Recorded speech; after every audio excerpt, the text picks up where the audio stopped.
of seminar. The plenary class presentation session of the 5th International Seminar on Sustainable Urban Development 2020 will be start now.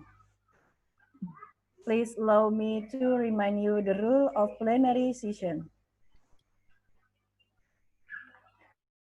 Make sure that you have a stable internet connection. Attendees of Zoom meeting are auto-representative, invited guests, and committees. The attendees outside of this category will be removed from the meeting room. Please identify yourself in the Zoom meeting as code of paper, name, and institution. Please dress and behave politely during the plenary session. Turn off or mute your audio and video during the plenary session unless group photo session. Participants are required to attend the entire plenary session. Please fill in the attendance list in the bit.ly link that will be provided later in the chat room. Please write your comments or questions to the address speaker in the public chat during the presentation. Please identify yourself, name, institution, and country. Committees will choose questions randomly due to the time limitation. Presentation materials or PPT will be shared to the participant who registered on the link.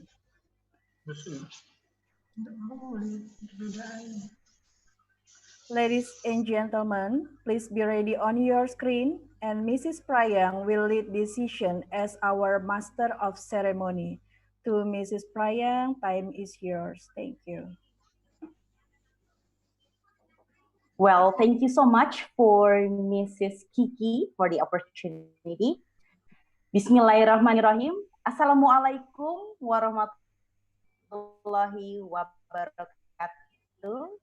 Good morning, ladies and gentlemen, to the Honorable Rector of Universitas Trisakti, Professor Dr. Ali Gufron Mukti, MSc, PhD, Head of LLBP 3, Professor Dr. Agus Setio Budi, MSc, Dean of Faculty of Landscape Architecture and Environmental Technology, Universitas Trisakti, Dr. Melati Feryanta Fahrul, MS, OC Chairperson, Dr. Insinyur Diana Irvindiati Hendrawan, MSI, all the invited speakers, Mr. Fani Weda Huditama, ST, MT, MA, Regional Coordinator, Global Water Partnership, Southeast Asia, Professor Madya, Landscape Architecture, Dr. Suhardi Maulam,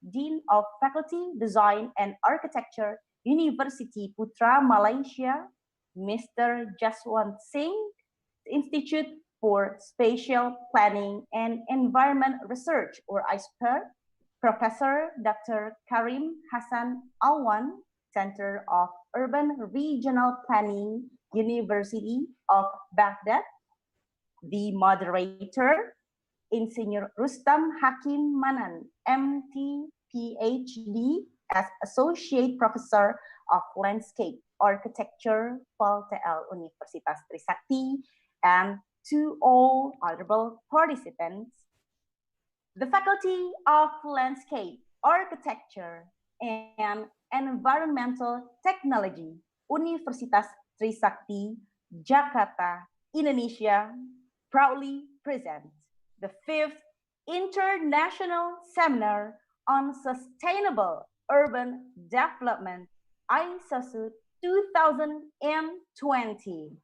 With me, Prayang Sani, lecturer of FTKE, Universitas Trisakti, as the MC for this virtual plenary session. We are so pleasant and so honored to have you all in here. Thank you so much for your participation and also attention in this first virtual seminar of ISoSUD. Thank you. Well, ladies and gentlemen, to begin our virtual plenary, let us hear and honor the national anthem of Indonesia, Indonesia Raya.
Thank you so much, ladies and gentlemen, for your attention. For the following agenda, let us pray of the blessing of Allah Subhanahu wa Ta'ala, the Almighty God. And this prayer will be conducted by Mr. Jumroni. Please welcome Mr. Jumroni. Assalamualaikum warahmatullahi wabarakatuh. Ladies and gentlemen, let us bow our head for a moment.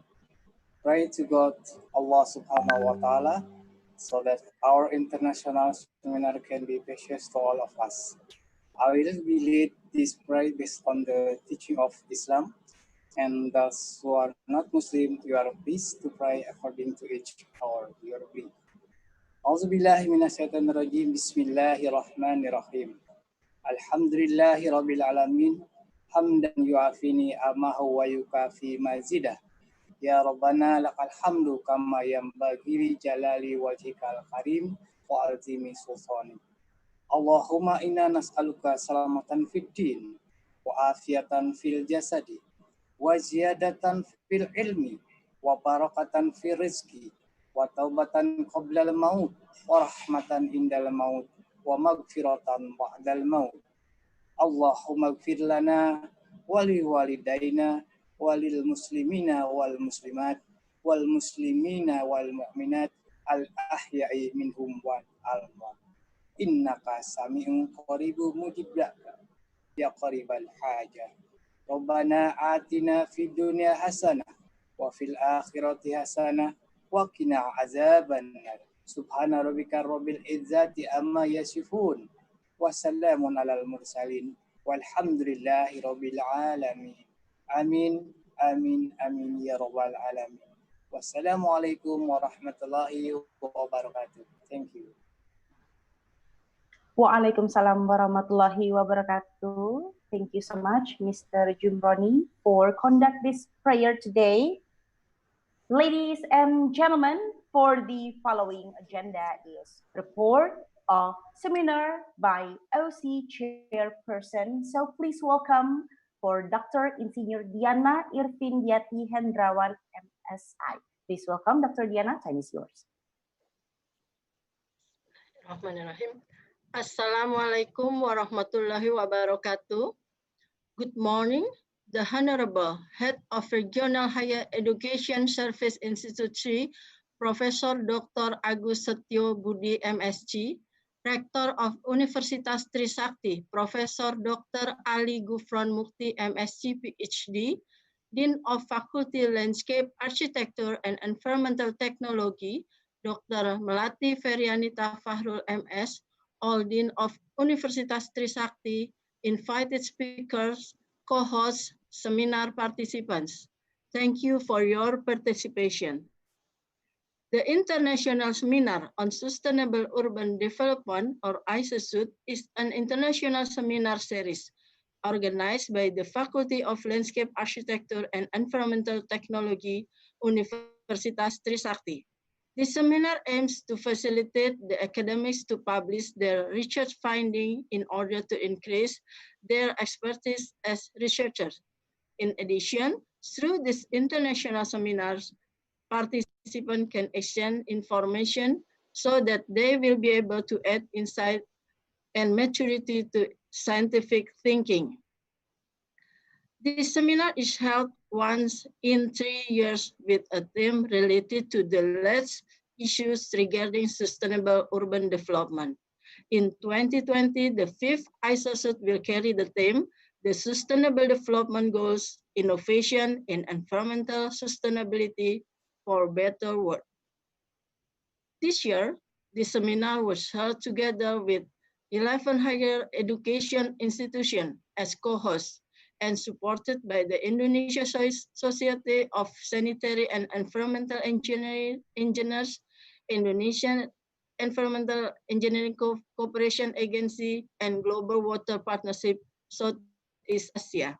On this occasion, I will greet and express my gratitude to the coordinator of the co-host 5th International Seminar on Sustainable Urban Development 2020. Thank you for the good cooperation. Universitas Tridinanti Palembang, STT Pekanbaru, Universitas Fajar Makassar, IT Del Selutama Sumatera Utara, Universitas Pasundan Bandung, Universitas Negeri Manado, ITPLN Jakarta, Universitas Pembangunan Jaya, Institute for Spatial Planning and Environmental Research, University Putra Malaysia, and University of Baghdad.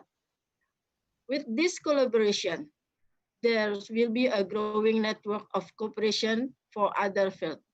In addition, we are also ready to be a co-host if you hold seminar at any time. I also thank the advisory board. The advisory board consists of prominent people in the 5th International Seminar on Sustainable Urban Development field. The advisory board acts as ambassador for the 5th ISoSUD 2020. To some extent, the quality of the ISoSUD 2020 is judged by the member and academic credentials of its advisory board. Up to 160 papers have been received. These papers are reviewed and by reviewer in accordance with their field. Papers that have been reviewed and corrected will be published on Earth and Environmental Science Conference Series Index Scopus Journal, and Indexes Sinta Journal. In an effort to improve the quality of paper in accordance with the provision of the publisher, a coaching clinic was conducted. Regarding the COVID-19 pandemic, we are sorry that seminar will be held virtually. I express my gratitude to all the committee who prepared this event among other activities. Congratulations on attending the seminar, and hopefully it will be useful. Stay safe and healthy. Wassalamualaikum warahmatullahi wabarakatuh. Waalaikumsalam. Waalaikumsalam warahmatullahi wabarakatuh. Thank you so much for Dr. Diana. Really appreciate, ladies and gentlemen, for the following agenda is welcome address by Dean of Fal TL Universitas Trisakti. Please welcome Dr. Melati Ferianita Fahrul, MS. Please welcome Dr. Melati. Time is yours. Thank you, Ms. Prayang. Bismillahirrahmanirrahim. The Honorable distinguished Head of LL Dikti Region 3, Professor Dr. Agus Setiobudi MSc, Chair and Deputy Chair of Senate and Senator Universitas Trisakti, Professor Dr. Pusparini, Professor Dr. Engineer Insinyur Dedes Gandarum, Rector of Universitas Trisakti, Professor Dr. Ali Gufran Mukti MSc PhD as keynote speaker as well. Vice Rectors and Deans of Faculty in Universitas Trisakti, with all due respect, we not mention the names of all directors and of the Institute and Board of Professors in Universitas Trisakti. Our invited speakers from Regional Coordinator Global Partnership Southeast Asia, Bapak Fani Wedahuditama, Profesor Madialar Dr. Suhardi Maulan, Dean of Fakulti Reka Bentuk Seni Bina UPM University Putra Malaysia, Mr. Jaswan Singh, Senior Vice President, Institute for Spatial Planning and Environmental Research, ISPER, Chandigarh, India. Professor Dr. Karim Hassan Alwan, Dean of Urban and Regional Planning for Postgraduate, University of Baghdad, Iraq.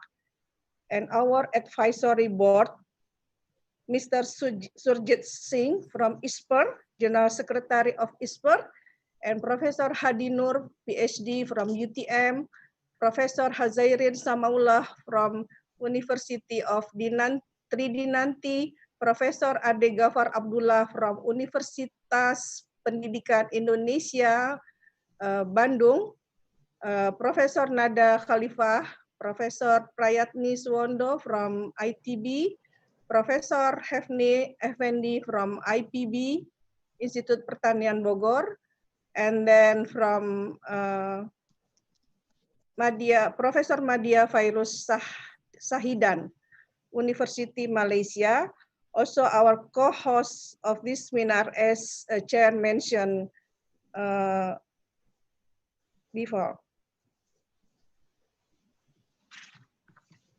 And our supported institution, Global Water Partnership Southeast Asia, Indonesian Society of Sanitary and Environmental Engineers IATI, Association of Higher Education Program in Environmental Engineering, and IALI.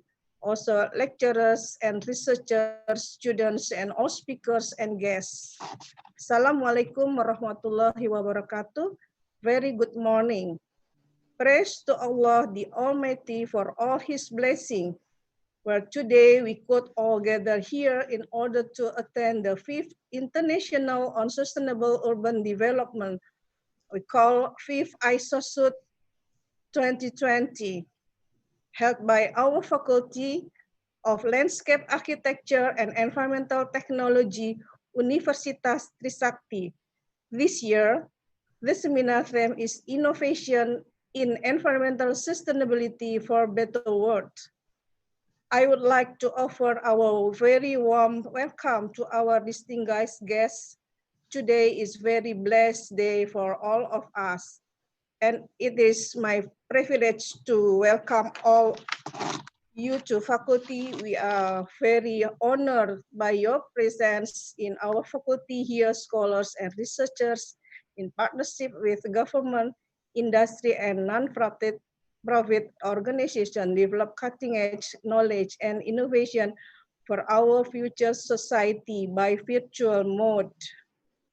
We have been quite a long journey with this ISoSUD.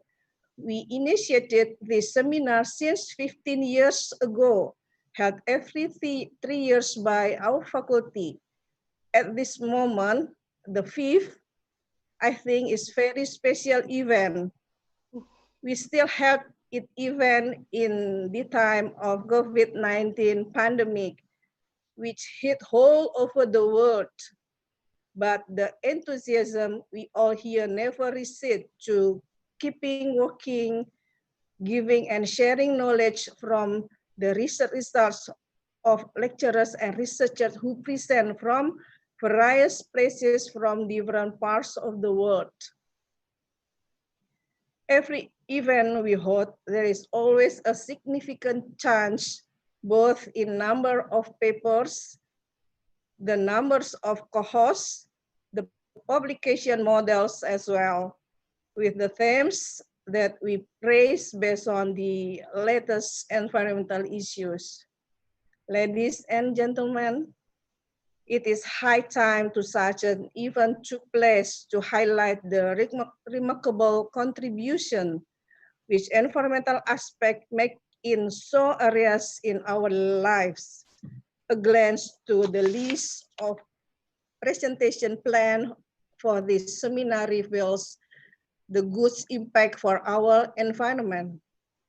The issues discussed today is very good and applicable for the benefit of humankind.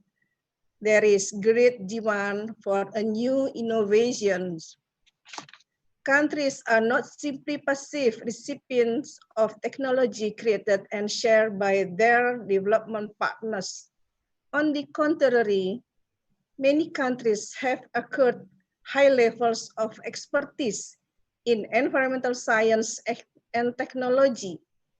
They use this expertise to innovate for their own benefit, but also share it with other countries. There are many such examples which should be encouraged and supported. I'm pleased that scientists from every country are well represented among the presenters in this seminar. This seminar has a special focus on environmental urban issues.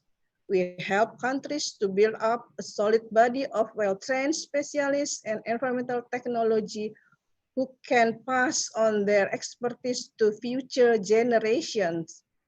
Many of these scientists and engineers went to play a key role in building capacity and environmental science in their countries. I expect that some of them are with us today. This is all part of our contribution to ensuring that science and technology achieve their full potential for the benefit of humankind. Ladies and gentlemen, seminars such as this provide a valuable opportunity for research scientists, industry specialists, and decision makers to share experiences. I'm grateful to the many experts who have contributed to share their knowledge today. I also welcome the many representatives of governments, industry association, and NGOs who have joined us.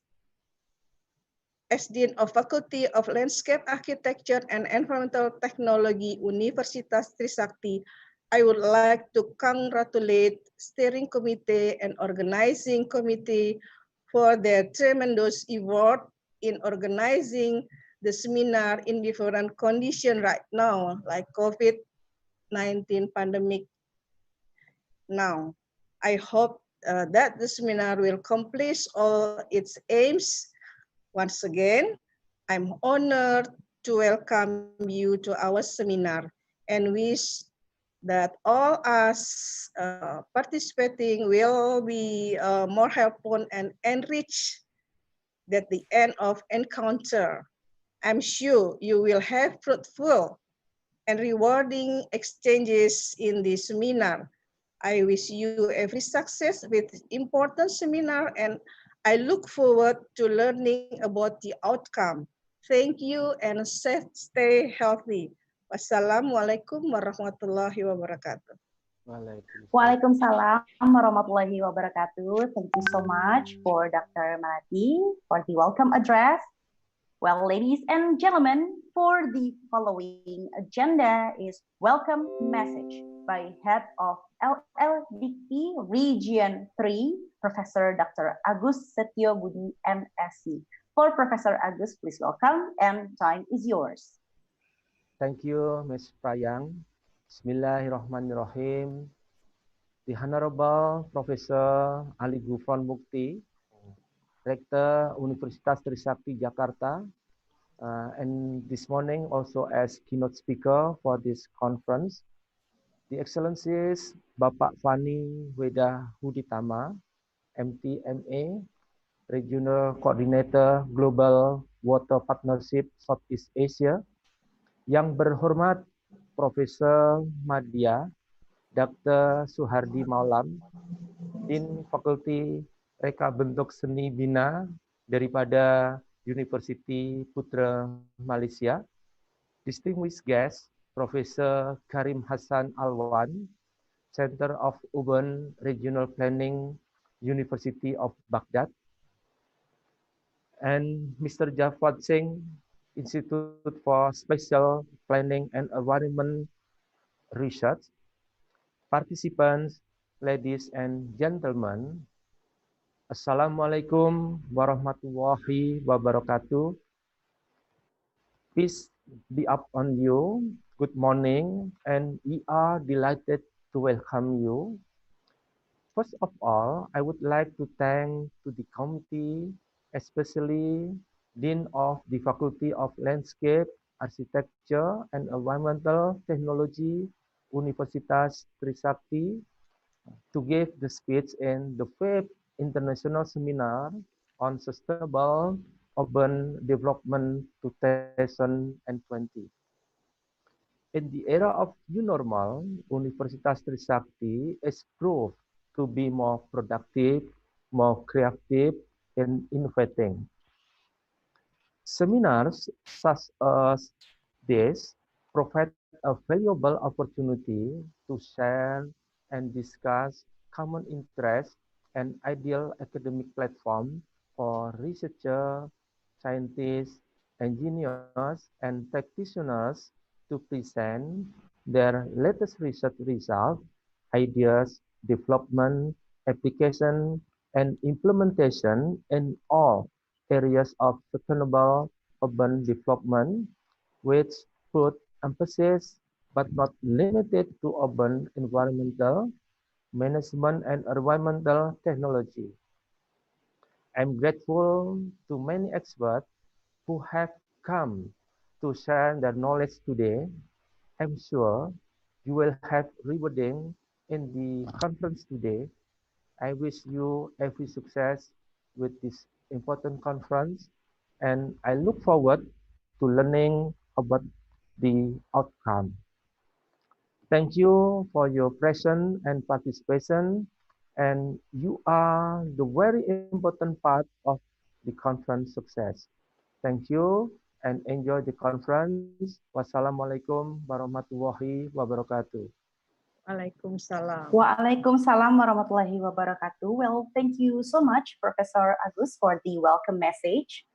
Ladies and gentlemen, for the following agenda is opening remarks and keynote speech by Rector of Universitas Trisakti, Professor Dr. Ali Gufron Mukti, MSc, PhD. So please welcome Professor Gufron, and time is yours. Thank you very much. Assalamualaikum warahmatullahi wabarakatuh. Can you hear me? Sure, we can hear you clearly, Yes, sure, Professor. Yes. Okay. Honorable the Head of the Regional Higher Education Service Institute 3, Professor Dr. Agus Setiobudi, MSc. Honorable the Dean of Faculty of Landscape, Architecture and Environmental Technology, the Dean of Faculty of Dentistry, Prof. Eri Astuti, the Dean of FTKA, Dr. Afiat, and the Vice Dean, as well as at the same as the Seminar Committee Chair, Ibu Diana, other Vice Deans, all the keynote speakers, Fani Widahutitama, Regional Coordinator Global Water Partnership Southeast Asia, Professor Madya Suhardi Maulam, the Dean of Faculty of Design Architecture, University Putra Malaysia, Mr. Jafar Singh, Institute for Spatial Planning and Environmental Research, Professor Dr. Karim Hasin Alwan, Center of Urban Regional Planning, University of Baghdad. Honorable all the co-hosts, event supporters, Indonesian Society of Sanitary and Environment Engineers, Indonesian Environmental Engineering Cooperation Agency, and Global Water Partnership Southeast Asia, the advisory board, speakers, and also the seminars participants, ladies and gentlemen. First of all, I would like to thank, and it is my honor for the presence of God, Allah, who provided health and the opportunity to gather in these international seminars. I also send my best wishes to all the guests present. Welcome to the event organizers and also to the participants in this international seminars organized by Trisakti University, Faculty of Landscape, Architecture, and Environmental Technology. The Faculty of Landscape, Architecture, and Environmental Technology is one of the 9 faculties at the University of Trisakti. Ladies and gentlemen, sustainable development is the development that meets the needs of the present without compromising the ability of the future generations to meet their own needs. All too often, development is driven by one particular need without fully considering the wider of the future impacts. And we know that in this international seminars, it is lively will be discussed all the issues related to the sustainable urban development. And we already discussed the meaning of the development, which is not only one particular need, but all the humankind needs and future generation needs. Ladies and gentlemen, the theme chosen, which is the Sustainable Development Goals, Innovation in Environmental Sustainable for Better Worlds, is very interesting theme of this international seminar.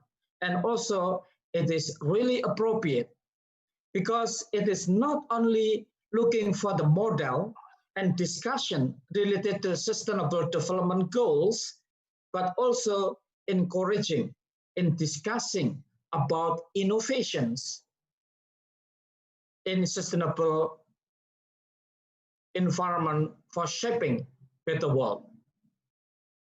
Many Indonesian lecturers, researchers, and innovators were in the distressed situation or in extreme difficult situation. In my experience, within the last 4 months, less than 4 months, they are able to innovate, to come out with brilliant innovations. Again, within less than 4 months, Indonesian researchers, lecturers are able to have resulted more than 60 innovations related to the COVID-19 pandemic, such as rapid tests, PCR tests, and PCR tools, nurse robot, sterilization robots, ventilators, and etc. And within very difficult situation, the question is whether we have to always go into very distressed situation or difficult situation in order to be able to come out with brilliant innovation and brilliant thinking. I don't think so. Yesterday, for example, I had seminar with the best innovative startup who has been given award by private organization, who in the middle of COVID-19 pandemic era, he is able to produce and develop waste carrying tool, where we know that in this middle of pandemic era, many ways of unused needle stick, maskers, hazmats, and other waste medical products. Then by his innovation, with friendly to the environment and make more sustainable of our world, he is able to manage the medical waste product. And of course, I'm sure that this seminar will give and provide great opportunities to share and discuss deeply common and ideal academic platform for the researchers, scientists, engineers, and practitioners to present their ideas.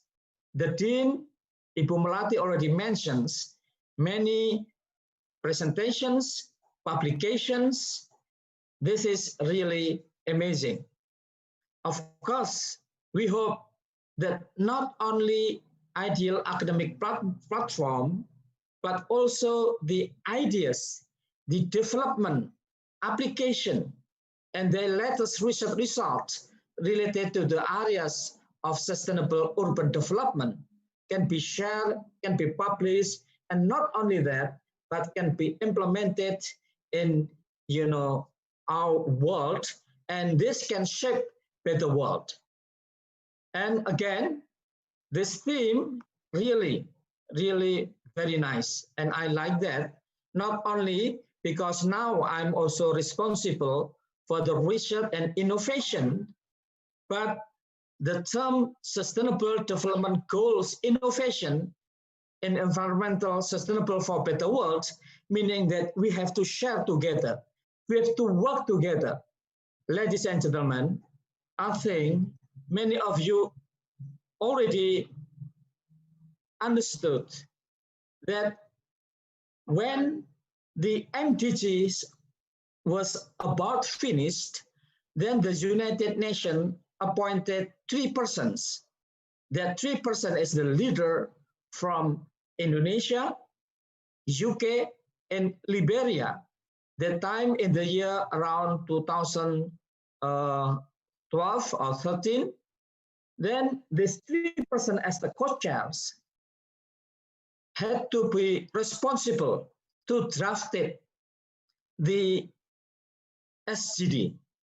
The time they come out by inviting prominent persons in Bali, come out with 12 goals. Then finally, by United Nations, it was edited and improved to be 17 goals. So by SDGs, especially and also urban, we hope that the world will be more peace, will be much better to live, and will be more sustainable. I don't think so. It is wise to talk more because I'm afraid it will be more than 3 credit semesters, so I have to stop here. Therefore, by saying Bismillahirrahmanirrahim, that this international seminar with the theme, the Sustainable Development Goals, Innovation in Environmental Sustainable for Better World, is formally open. Thank you very much. Assalamualaikum warahmatullahi wabarakatuh.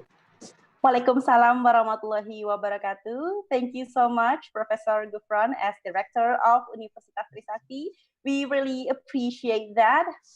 Well, ladies and gentlemen, now we are in this agenda is a photo group session. So for you, you may please to open your video because we're going to have a screenshot for the documentation of this international seminar.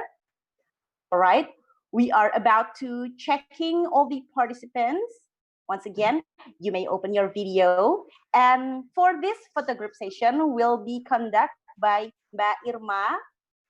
Yes. Miss Irma. Okay. All right. So Miss Irma, would you please to put attention and also you may count 1, 2, 3. Okay. If Thank you're ready, you. okay. Okay, So we will be led by you. Okay, dear all, please stand on camera. We will get picture and please give me your best smile. Okay, 1, 2, 3, say cheese. Okay, next screen. 1, 2, 3, say cheese. Okay, next screen. 1, 2, 3, say cheese. Okay, next screen.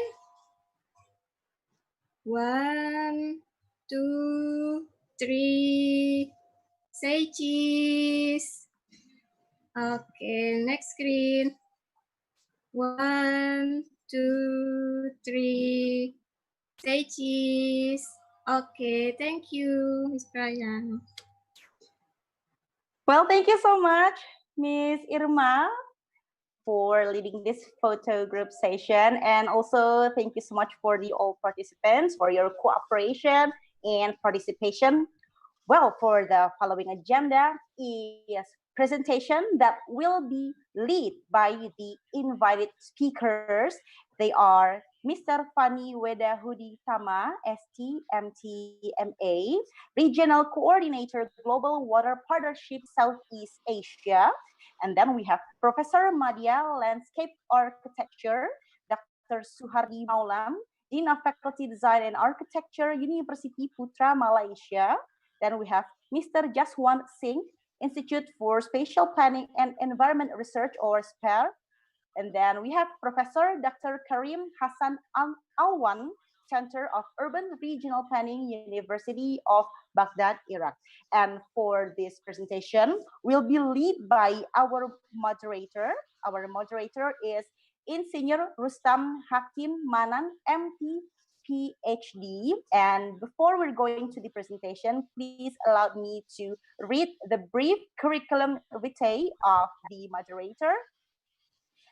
Mr. Rustam or Dr. Rustam is the Associate Professor of Landscape Architecture Program, VLTL Universitas Trisakti. Education, Doctor of Philosophy, Architecture Program, PhD, Faculty of Built Environment, University Technology, Malaysia. Then Magister of Studi Pembangunan or Development Study in Institute Teknologi, Bandung. And then Bachelor of Landscape Architecture, Faculty of Landscape Architecture and Environmental Technology, Universitas Trisakti, Jakarta. For the experience, recently in 2020, development concept of Pumas Equestrian Park as team leader, and then in 2018, DED of Landscape Facility of Sisi Darat Bandara Baru NYIA, Kulon Progo, Yogyakarta, as a team leader. And then in 2017, study of revitalization of Tanggul Sungai Palu in Sulawesi Tengah or Central Sulawesi as the expert. And then for the association and organization, Association of Indonesian Architecture Landscape Education or APALI, team leader of Architecture Landscape Professional School, and Deputy Chairman of Indonesian Landscape Architects Assembly. And then for his research areas are green open spaces and landscape design. So for Dr. Rustam, this is the session will be led by you, and you may be ready for the session, Dr. Rustam. Thank you. Okay, Thank you. well, so please welcome, and the time is yours. Thank you, Doctor. Okay, thank you, Mrs. Prayang. Bismillahirrahmanirrahim. Assalamualaikum warahmatullahi wabarakatuh. Very good morning to all of you. Well, ladies and gentlemen, first of all, let's open the international seminar morning. We first give thanks to Allah Subhanahu wa Ta'ala. Welcome to all participants who attended the interesting 5th International Seminar of Sustainable Urban Development 2020 do virtual seminar. The theme of this seminar is the Sustainable Development Goals, Innovation and Environmental Sustainability for Better World. To have knowledge and clear insight about the theme of this seminar, we have been invite 4 speakers. They are first Bapak Fani Wedahu Ditama, STMTMA, from Regional Coordinator Global Water Partnership Southeast Asia. The second, Professor Madya Landscape Architect Dr. Su Hardi Maulam, Dean of Faculty Design and Architecture, University Putra Malaysia, UPM. The third, Mr. Jaswat Singh from Institute for Spatial Planning and Environmental Research, ISPER, Panchkula, Haryana, India. And the fourth, for Professor Dr. Karim Hassan Ahwan from Center of Urban Regional Planning, University of Baghdad. They come from different countries and different background. To facilitate the facilitation of virtual seminar this time, I am Rustam Hakim Manan, will try to moderate the sessions until completion. The time given by committee for presentation discussion is about the 1 hour and 20 minutes, more and less. So that our discussion going well, every speaker will be invited to present this paper during 20 minutes. And for discussion, questions, and answer session, we will give time for 30 minutes after finish all presentations. Questions and can be asked directly or written by via chat. Gentlemen, before we start listening to the speaker, I hope that the Zoom audio is turned off. Ladies and gentlemen, okay, let's start the first speaker, Mr. Bapak Fani Weditama. Yes, where? Professor Yes, Rustam. okay, thank you. Yeah, thank you. To present his paper entitled Learning from Crisis, Rethinking Sustainable Urban Development. But before his presenter, let me read the curriculum vitae. Bapak Fani Wedahutama, the profile is the team leader of project manager with 20 years experience in planning and implementing development project related to sustainable development goals, with specific focus on integrated water resources management, resilience of disaster risk management, focus of integrated rule and flood management, and field experience in recovery of disaster in Indonesia with the Asian Development Bank. And strong experience working with the Indonesian government system at both national level or Bappenas and municipal level at Bapeda.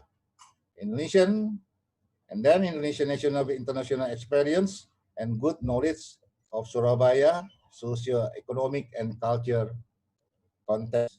Education. Mr. Fani Wedahu Ditama, 1999, Bachelor of Art, Economic Development from Airlangga University. 2003, Master of Science, Urban Management in ITB. And then the 2006 Master of Art, Politics of Alternative Development, Institute of Social Studies, The Hague, Netherlands. Work history. In 2017, until now, Mr. Fani is coordinator the Southeast Asia Regional Global Water Partnership. And 2013, until now, expert sector planner and development analysis in Bappenas, Ministry of National Development Planning, and any more of his experience so far. Ladies and gentlemen,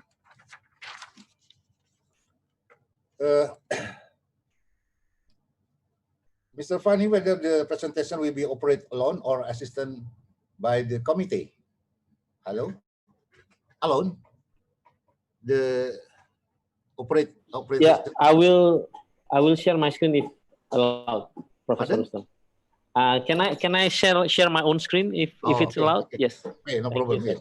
Please, Mr. Fani Widahutama, present your paper 2 minutes. Yeah. And this time is sorry, 10:18. Yes. Yeah.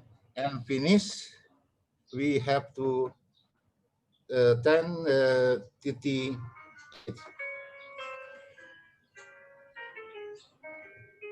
Okay, please. Yes. Thank Mr. you, Fani, Professor present Rustam. your paper. Yeah. Thank you, Professor Rustam. Thank you, everybody. Good morning. Assalamualaikum warahmatullahi wabarakatuh. Good morning, everyone. I'm very glad to be and honored to be invited in this esteemed event. So without further ado, please allow me to present my presentation. Please give me 1 second just to share my presentation. Yes, okay. So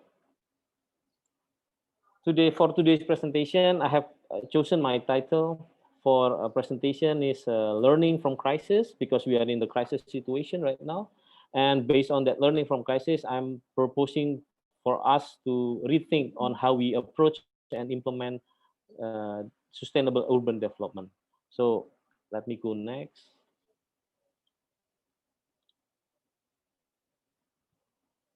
Okay. So can you see my slide? Okay, so Global Water Partnership is international partnership organization. We are based in Sweden, but Global Water Partnership works with its networks in 13 regional networks. So Southeast Asia is one of the 13 networks, and we are one of the oldest network in Global Water Partnership network. And then if we please excuse me. So we are consist of many partners. We have 3,000 partners all around the world. In Southeast Asia, we have more or less 600 partners, and these partners are consist of many elements from the international organization, from government, from the university, from the research institute, and so on. And we are focusing on, sorry, our vision is focusing on IWRM. So our vision is a water secure world, and in order to achieve our vision, we combine our expertise in multi-stakeholder platform and combining with the knowledge of our partners. And to do that, we have only 2 activities, main core activities, which is facilitating the adoption and the implementation of integrated water resource management. We have many throughout the world. If participants or audience would like to know more about our outcomes, please follow the link shown in this slide, and you will be brought into our website, and then you will see all the work that we have done, not in only Southeast Asia, but all around the world, from America continents, Africa, and Europe as well. So since we are discussing about sustainable urban development, and I believe this is also something that is much related to water, because many of the urban development activities are running on water. So I believe that the implementation of integrated water resource management would be one of the criteria in achieving the sustainable urban development. So if we are talking about, I'm just introducing a small concept on IWRM here. So if we are talking about integrated water resource management, this is not only talking about big water resources, but we are talking also about many things inside these issues, IWRM issues. So for example, we have water for ecosystem, water for people, water for economic and development activities, and water-related hazard. So today we are going to focus on the water-related hazard topic related to the sustainable urban development.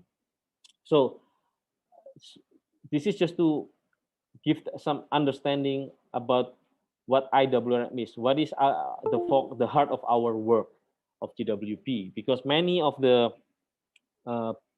people still think that IWRM is just related to the big water resources, but this is not actually not the case. We are working in many aspects of IWRM. And if you see here, water for ecosystem, water for people, water for economic activities, and water-related hazard, each has their own water governance. And each of these water governance has to be integrated, have to be synergized. Otherwise, we will not be able to reach what we want at the end of the day, which is the water secure world and also sustainable urban development. Now, as a working scale, GWP are working at the many level.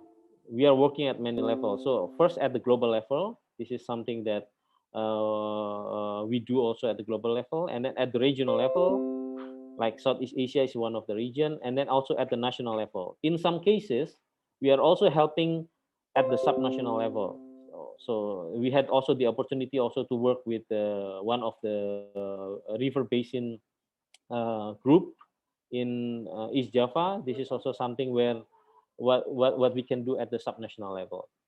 Now, just to introduce more of our organization, as a multi-stakeholder platform, as a partnership organization, we also provided products and services where we also help our partners to formulate a multi-stakeholder position paper, joint project facilitation among the partners, and then also a decision makers forum. And one thing that we also strive to do is to be the engagement mechanism for more inclusive development activities on the ground.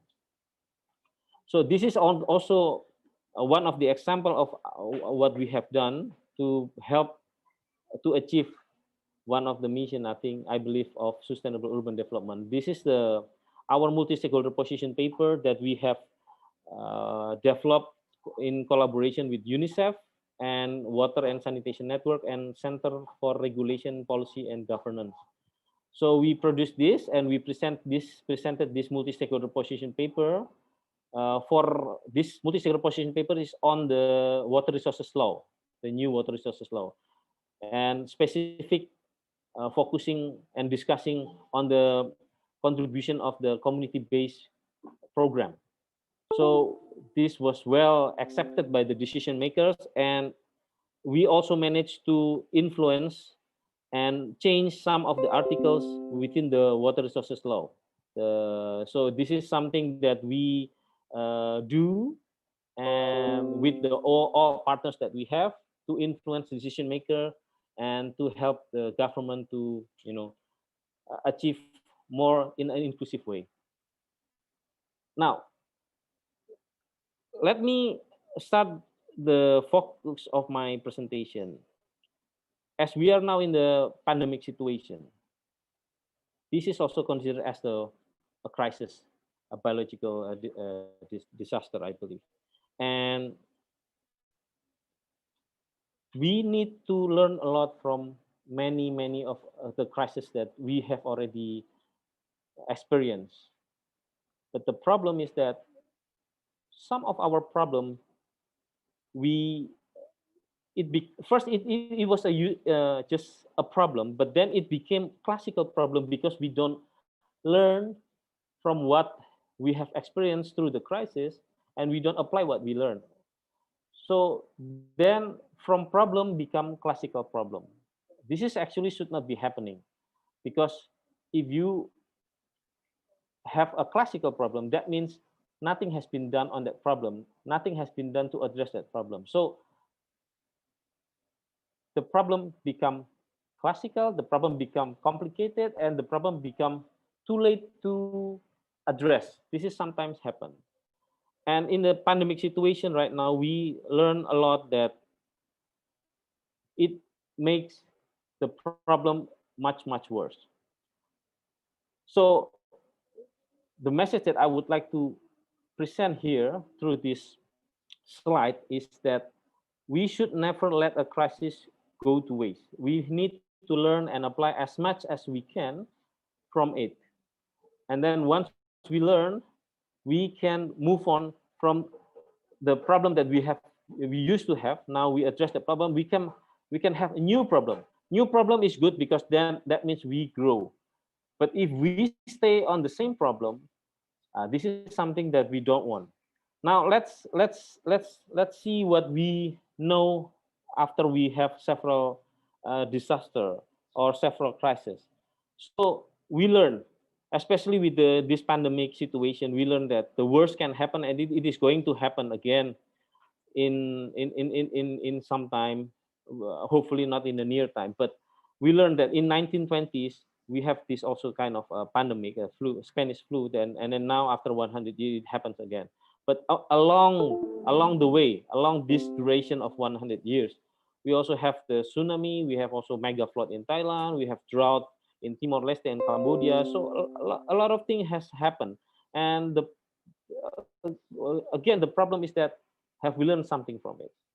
And then the second thing that we know that those years of development results that we have achieved suddenly means nothing once we have this. Before, I never thought that United States as a very powerful country will have brought down to its knees like now. And then big also developed countries like United Kingdom, and then other big countries like China, this is also affected by the crisis that we have now. And the fearsome thing is that this pandemic, while it's still going on, the natural disaster that we have is also not going to stop. Now we are going into a rainy season. And that rainy season now have already take its impact now. We have seen that the cyclone is coming in with the monsoon. It's also a season is also coming in South Asia and Southeast Asia countries. Some floods are now currently happening. So these have made the situation much worse. And those countries that have no or lack of emergency response preparedness system in place, it will experience the most severe one. So it is as if like what we have done in all those years in achieving this development results, suddenly it means nothing at all. Suddenly everything has to stop. Suddenly we have to rethink about everything. This is something that we should really understand how the crisis have put us in a very difficult situation, and if we are not ready for this, then we will not be able to move forward. So, and then the third one is that with this crisis, we now must be aware who should be ready for this crisis, who should be able to overcome this crisis. This is not only the government, but this is also down to the community level, how they should be ready, who should be ready, how should be they should be ready. This is something that we need to think. And if we are talking about sustainable urban development, then we need to rethink again how we are going to think this to approach and to implement the sustainable urban development issues. Now, let me go to some slides on the data. If you see now from this slide, the natural disaster that has occurred in the last 100 years, many of the disaster are focusing on the natural disaster are on the drought and floods. This is actually in Southeast Asia. This has been the common concern from several countries, especially countries in the Mekong country, Thailand, Cambodia, Laos, Myanmar, and Vietnam, they are experiencing the same disaster that has been devastating to their countries. But this is only natural disaster. We haven't count in the man-made disaster, like the dam, bridge. This is also something that we need to also consider. But we, in the bottom line here is that this natural disaster happens, and if when this happens, the question is that whether we are ready or not. Now, if this natural disaster is imminent to happen, with this monsoon season coming, with this rainy season coming in Indonesia, then with this COVID-19 situation, the scale, the magnitude of the impact is going to be very, very huge.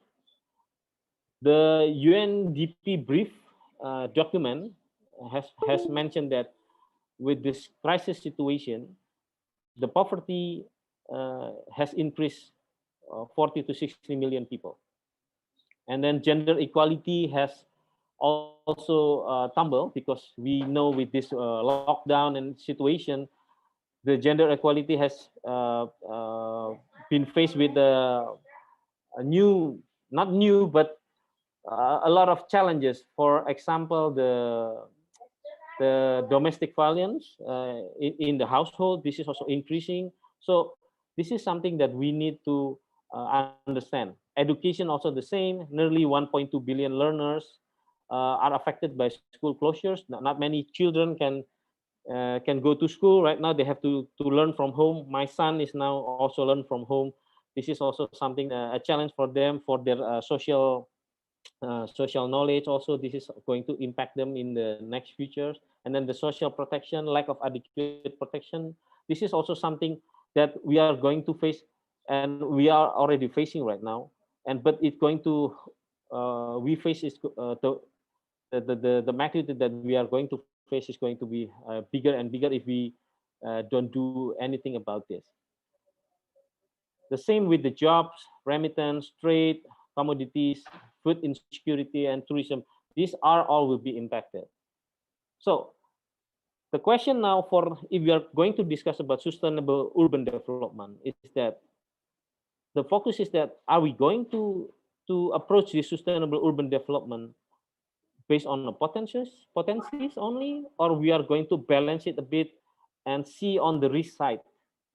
Because with the risk, when we do development, there are of course risk, environmental risk, many kind of risk, and those risks can be controlled, and those are the risks that are uncontrollable. And usually this uncontrolled risk comes from the mother nature side. And when this uncontrolled risk is taking place, this becomes a crisis management. So back again to the learning point of view. Can we learn a lot from what we are experiencing right now through the crisis, or we are not going to learn? Because I think personally that we, of course, we need to balance between the going forward with the development based on the potencies that are presented to us, but also at the other side, we need also to look at the risk that we have, and then turn that risk, manage that risk into a strong foundation of our further development. So I learned, I have a chance these early years to visit Beifang River in China. And in that Beifang River in China, this is a very fertile area. Many development has been going on for quite some years there, but they have also problems with flood.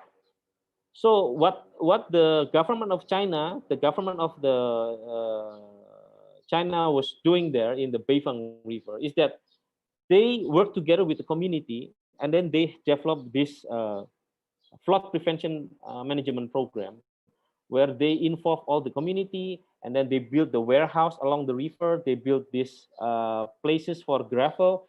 So whenever the flood is coming, the community knows their role. They know where to get the sack. They know where to get the gravel. They know where to put the gravel. They know where the warehouse is.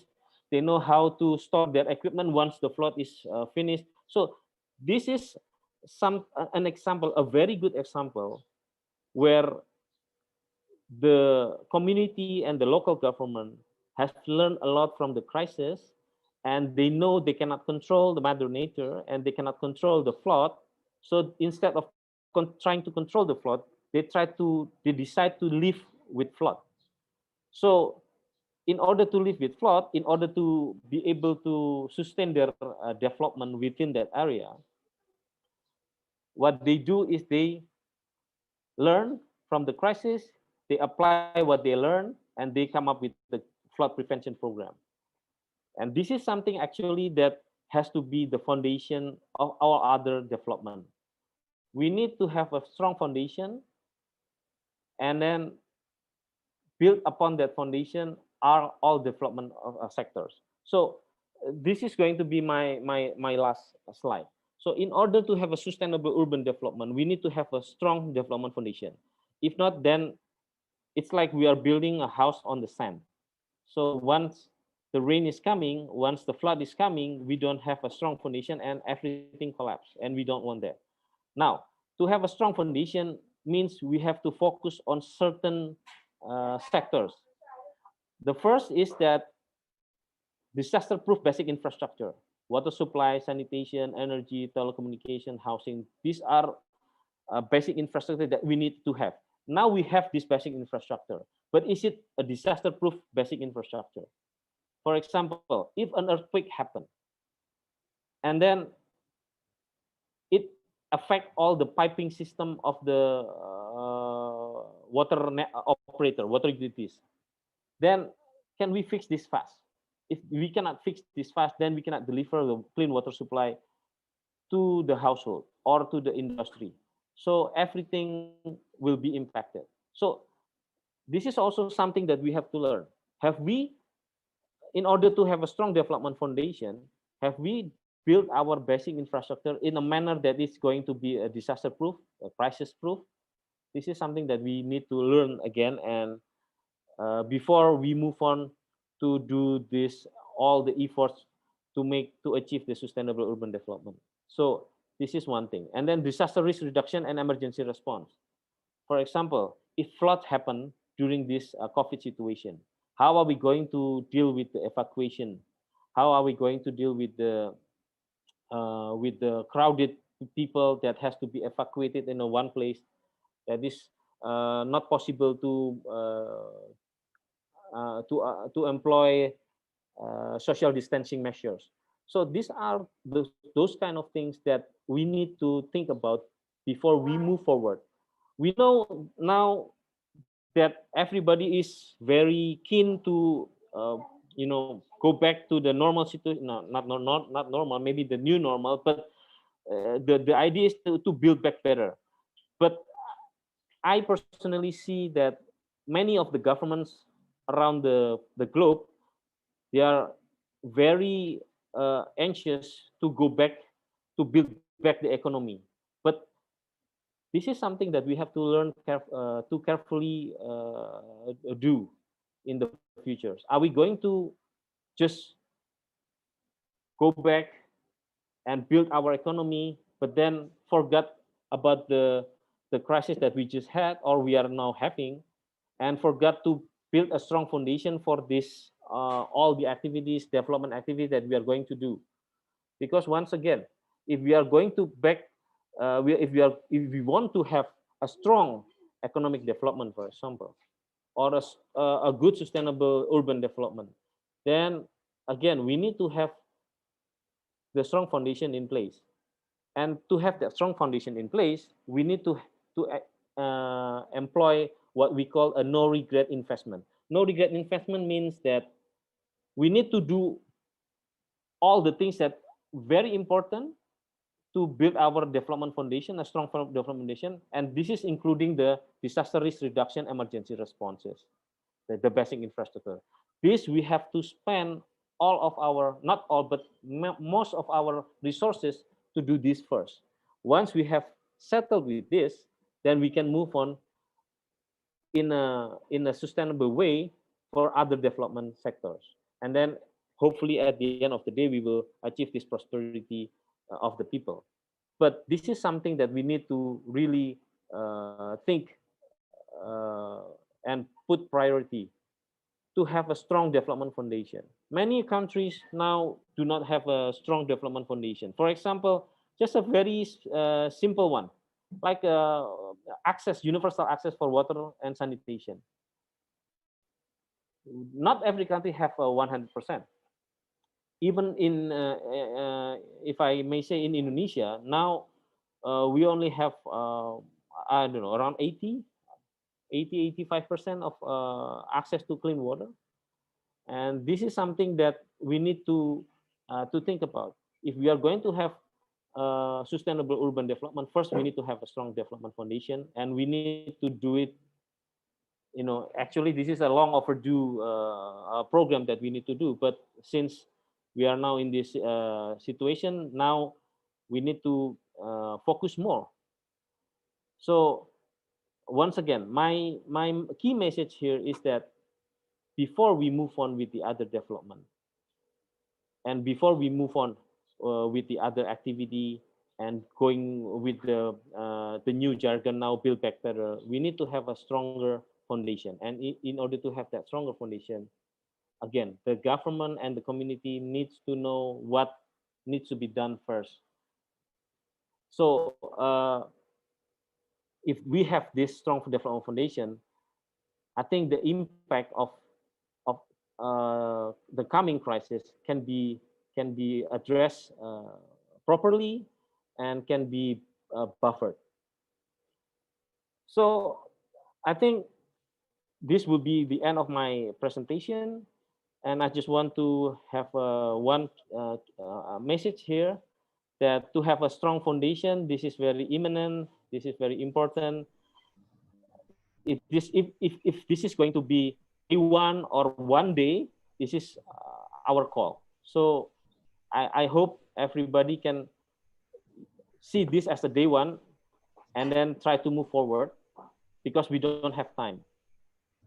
Thank you. Okay. Thank you. Your presentation, Bapak Fani Weda Hutama, I think this is very interesting for our discussion after finish the speaker presentation. And I remember to the audience, don't forget to write via chat your questions now for the after present finish. Okay, thank you, Mr. Fani Weda Hutama. Ladies and gentlemen, and let me continue to the second presenter, Professor Madya, Landscape Architect, Dr. Suhardi Maulam. Any? Okay. Yes, thank you. To present his paper entitled Landscape Spatial Planning for Urban Environmental Management. And then before that, I would like to read this curriculum vitae. Associate Professor Architect Dr. Suhardi Maulam. There is a registered professional landscape architect within Institute and Landscape Architect Malaysia in ILAM. Qualification and the Diploma of Landscape Design, Mara Institute of Technology, and then Master of Landscape Architecture, Virginia Polytechnic Institute and State University, USA, and Bachelor of Landscape Architecture, United States, and PhD, Environmental Design and Planning from Virginia Polytechnic Institute and State University, USA. Field of specializations is the landscape planning and design, and landscape and virtual impact assessment. research area interest, environmental connection of behavior, green space evaluations, and assessment and landscape architecture, philosophy and history.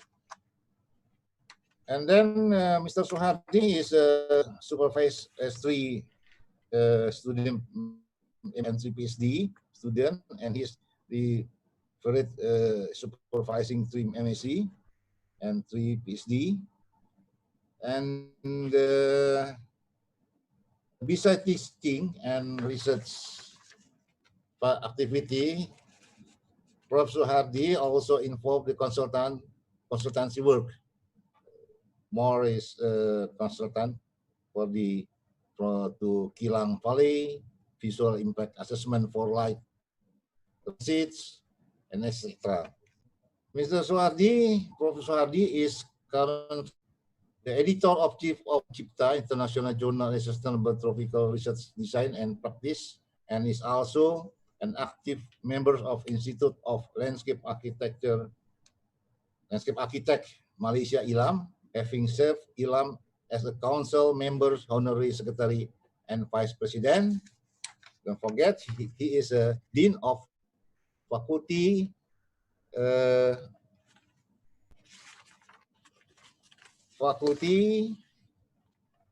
Dean of Faculty Design and Architecture, University Putra, Malaysia. Prof. Suhardi, are you operate alone for your presentations, or we are? Yes, I am. I will. Okay. Okay, please. Before that, yeah. The time is, this time is, sorry, 10:50, and we have to finish about the 11, 10 or 11:20. Please. Okay. Thank you, Dr. Rustam, and all this organizing committee of this seminar. Assalamualaikum warahmatullahi wabarakatuh, and very good morning to all of you. And I'm very honored to be part of this conference, and I'm very much happy to share with all of you my ideas regarding the sustainable development. So without further ado, I would like to share my presentation.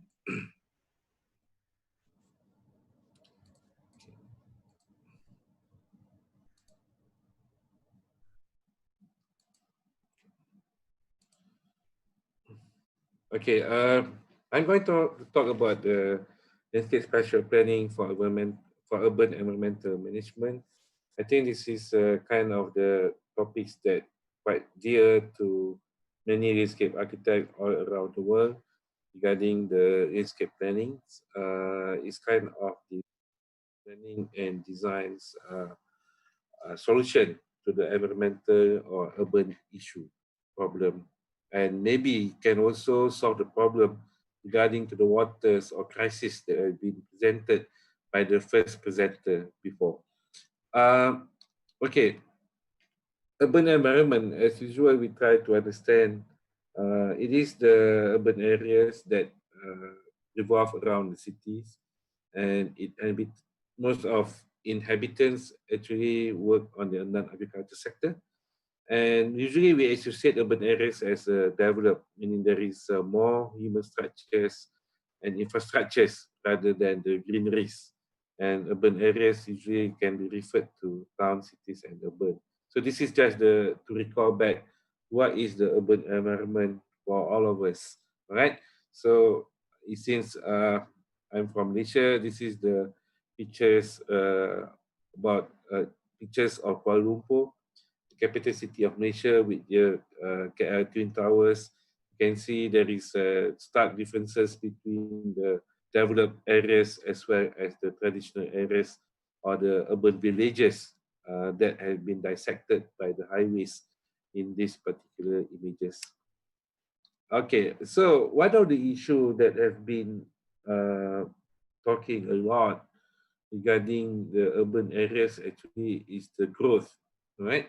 If you can see that urban areas actually have been tremendously grow, uh, maybe since the end of World War II, and we can see that how actually the country like India, this is the map that we have for Delhi, and how in 1989 it has been tremendously growth physically, exponentially, uh, within maybe 30 years or 40 years is, I mean, it has been spread out more than 50%, right? And if you can see the chart, the growth actually also correlated with the increase of the population, which you can see that in for Indonesia and Malaysia, we experienced tremendous growth of urban population. So, so this kind of situation actually pose the challenge to us as the landscape architect, urban managers, and so forth on how to manage our city better, how to ensure that uh, the resources that we have in the urban area actually well used or can be used uh, by the people, by the urbanites to their satisfaction. At the same time, we have to ensure that the environmental concerns like the water, air, and air quality also be addressed. All right, so we have the issue there because the amount of the land that we have actually is quite limited in the urban areas. And many people actually, actually not many people, all of us actually uh, drawn to come to the cities because of the opportunities that they present in terms of the economy. All right. So it's not surprising to see the growth uh, regarding the urban population for the last 50 years. Okay. So the issue that we have in urban areas, of course, there are many. This is the the images that we have in many parts of the world, and some of them in Malaysia. For example, is that because of the limited space, we have issue um, of the transportation system. We have to in Kuala Lumpur, we have to go for multi-modality transportation system, in which we have LRT, MRT, buses, car, and everything. All of them are sharing the same spaces. But the issue that coming out with that is about the noise. How can we manage or mitigate the noise issue that come together with all these multimodalities transportation system? We also have the issue about the water pollution. All right. Even though there are many effort have been done to turn back our rivers to be green, but many of our rivers are still in the concrete states, right? So we have also have the issue of high densities, all right? And high density might not be a problem, but the social issue that come out with the high density area might be the issue. And even in the area where we have a lot of trees, we have the issue uh, of the trees with the climate change. We have more and more thunderstorm. We have the problem of the tree felling, and then that jeopardize the life of the people or the user of the road. So the issue of the noise, water pollution, air pollution, and maybe visual qualities. We have that particular issue, and then it goes back to the ideas about the social inequalities that we have in the urban areas, as well as the economic disparity that we have among the urban dwellers. Okay, so but how can we overcome that particular issue?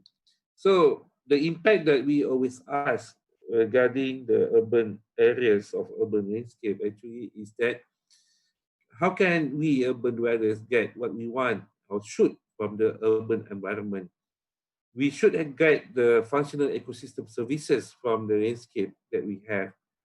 So either is it good or bad, we should have the values and benefit that we should from our environments, our landscape, like biodiversity, economic values, social values, as well as psychological values.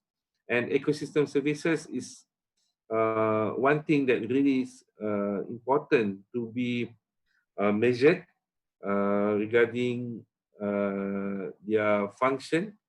Either our city actually really get the ecosystem services that should we get. All right. So, but the problem with the ecosystem services in the urban area actually is that urban area is very much disturbed system. So, can we get the maximum value out of it? So, that is the the impacts that we have from the urbanization. All right. So, uh, talking about the ecosystem services, this is the data that have been collected on the left side of the screen. It's the data that have been collected by my colleague in the faculty. It shows that the urban heat situation before and after the lockdown, the COVID-19 lockdown in Malaysia. All right, you can see that there is a decrease urban heat island effect in the cities. All right, in comparison to before the lockdown situation in Kuala Lumpur, and also we can see in Europe. You can see that the level of nitrogen dioxide is reduced during the lockdown, as well as the data by the Think City showing that in the state of Selangor, where Kuala Lumpur and Putrajaya reside, they also experience the tremendous decrease of the nitrogen dioxide density during the lockdown period. So in all these cases, we can see that we as a human being actually interfere a lot or have much to do with the environmental situation that we have today. Meaning that, meaning that if we are actually control ourselves as what we did, or at least as what the Malaysian did during the lockdown during the COVID-19 period for the last 2 months or 3 months, we can see actually the positive effect come to the effect. But the question is that we cannot we cannot have that situation continuously, because we also have to see the economic impact toward the lockdown situation. And I think for the past 1 month, when Malaysia start to open up their economic sectors, we can see that the environmental situation is coming back to the situation where before the lockdown period, with traffic jam, congestion, pollution, and everything. Okay, so but what I'm saying is that the environmental or the situation actually issue actually prompt people to somehow react. All right. So this is the kind of the situation when we have the greenery to be or open space to be proposal to have the open space or greenery to be scrapped or to be replaced by the development. So all these residents nearby um, protest the situation. So it showed that how important actually the landscape or environment to the people. So if we can see that by looking at this situation in the country, especially in this,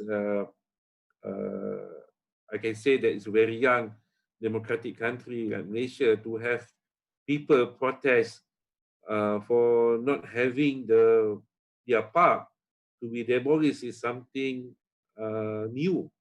Okay, they are not talking only about the corruption or injustice, but they're talking about the environmental aspect as well, right? So, how to make urban environment better? That is the main question that many of the landscape architects of environmental manager think about. So we know that the urban environmental quality, especially factors that relate to them, especially the air, the water, the odor, sound, and visual, actually how actually they equal with the economic situation as well as the social situation, and how actually is relate or is affect the quality of life. This is the question that we always need to ask: how to make uh, our quality of life better by having a good urban environmental quality, as well as the economic and social. As you can see that these three factors, the environmental, economic, and social, is what actually underlying the sustainability or sustainable development. Okay, back to the history. I think all of you might know when this is the when they talk about sustainable development, grow Harlem Brundtland, when they present our common futures report to the United Nations. We already know that this powerful statement by these ladies have been a mantra for sustainable development for so long. And until today, it's still being repeated all over again. And sustainable development is development that meets the needs of present without compromising the ability of future generation to meet their own needs. So it's very crucial for us to understand this philosophy. And based on in 1987, but since 1987, we all talk about the sustainability. This is one baby step or big step that been taken by international community to address uh, environmental issue and sustainability issue, regardless they are in the urban or rural area.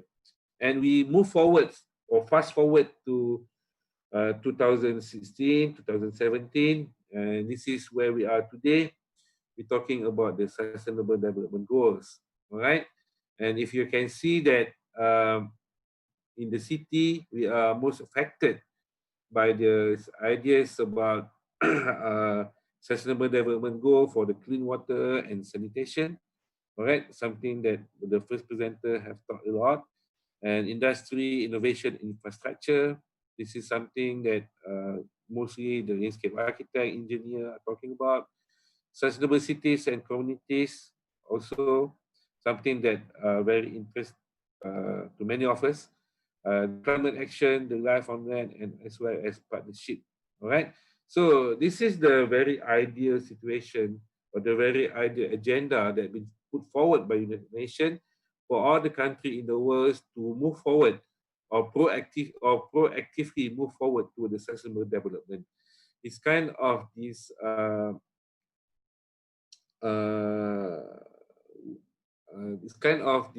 we have the sustainable development in 1987, and next we need to have the goals to achieve that.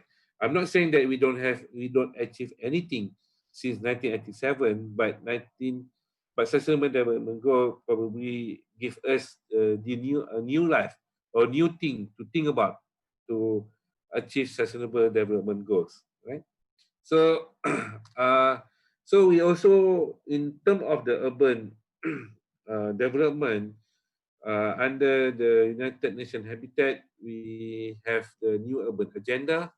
This is the place or the platform where we can have the open discussion on important urban challenges and questions how to plan and manage cities, towns, and villages for sustainable development, tackling climate change issue, and elaborate on sustainable development goals.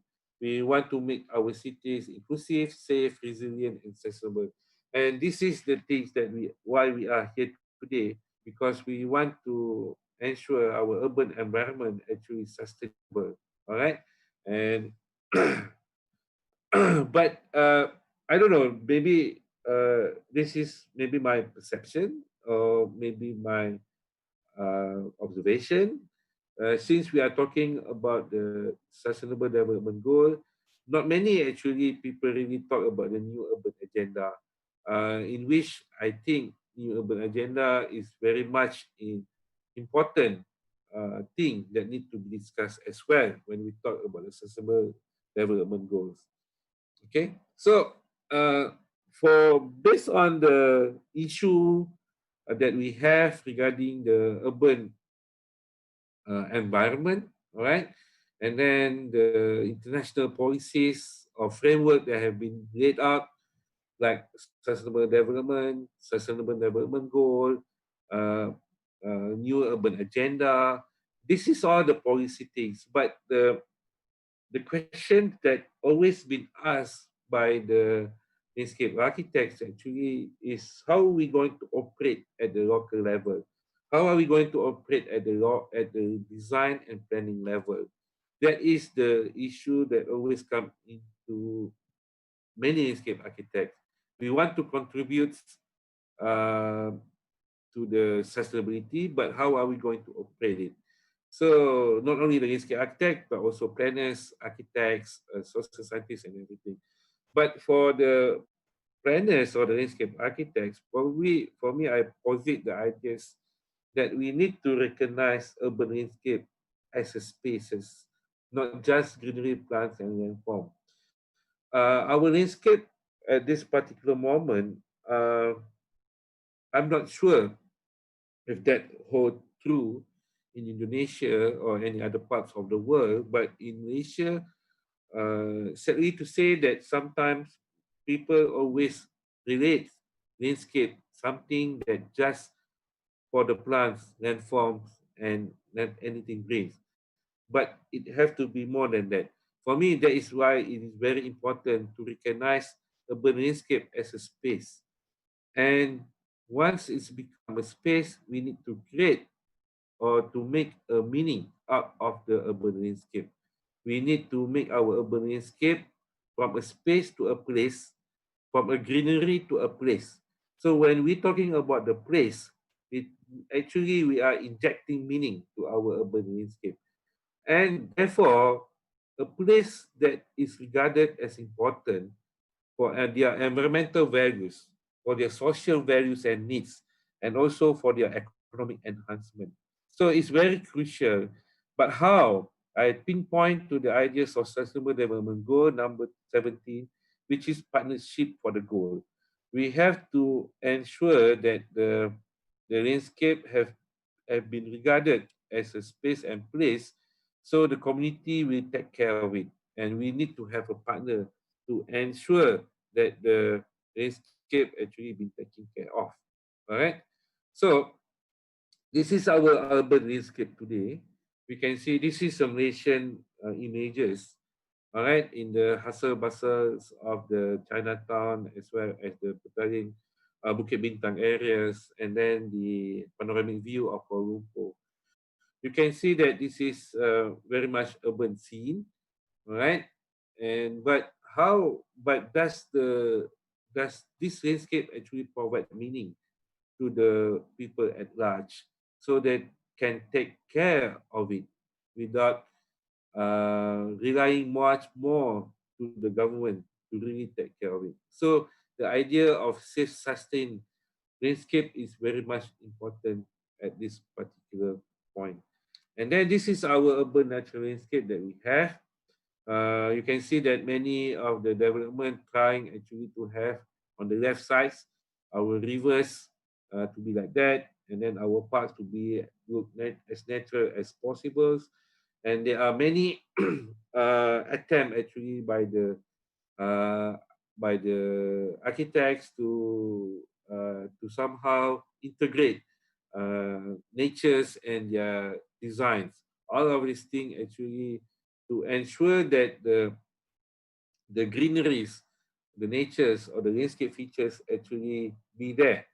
All right. So this is a situation that is very much important or steps that are very important to ensure our urban landscape actually been recognized as a space as well as a place.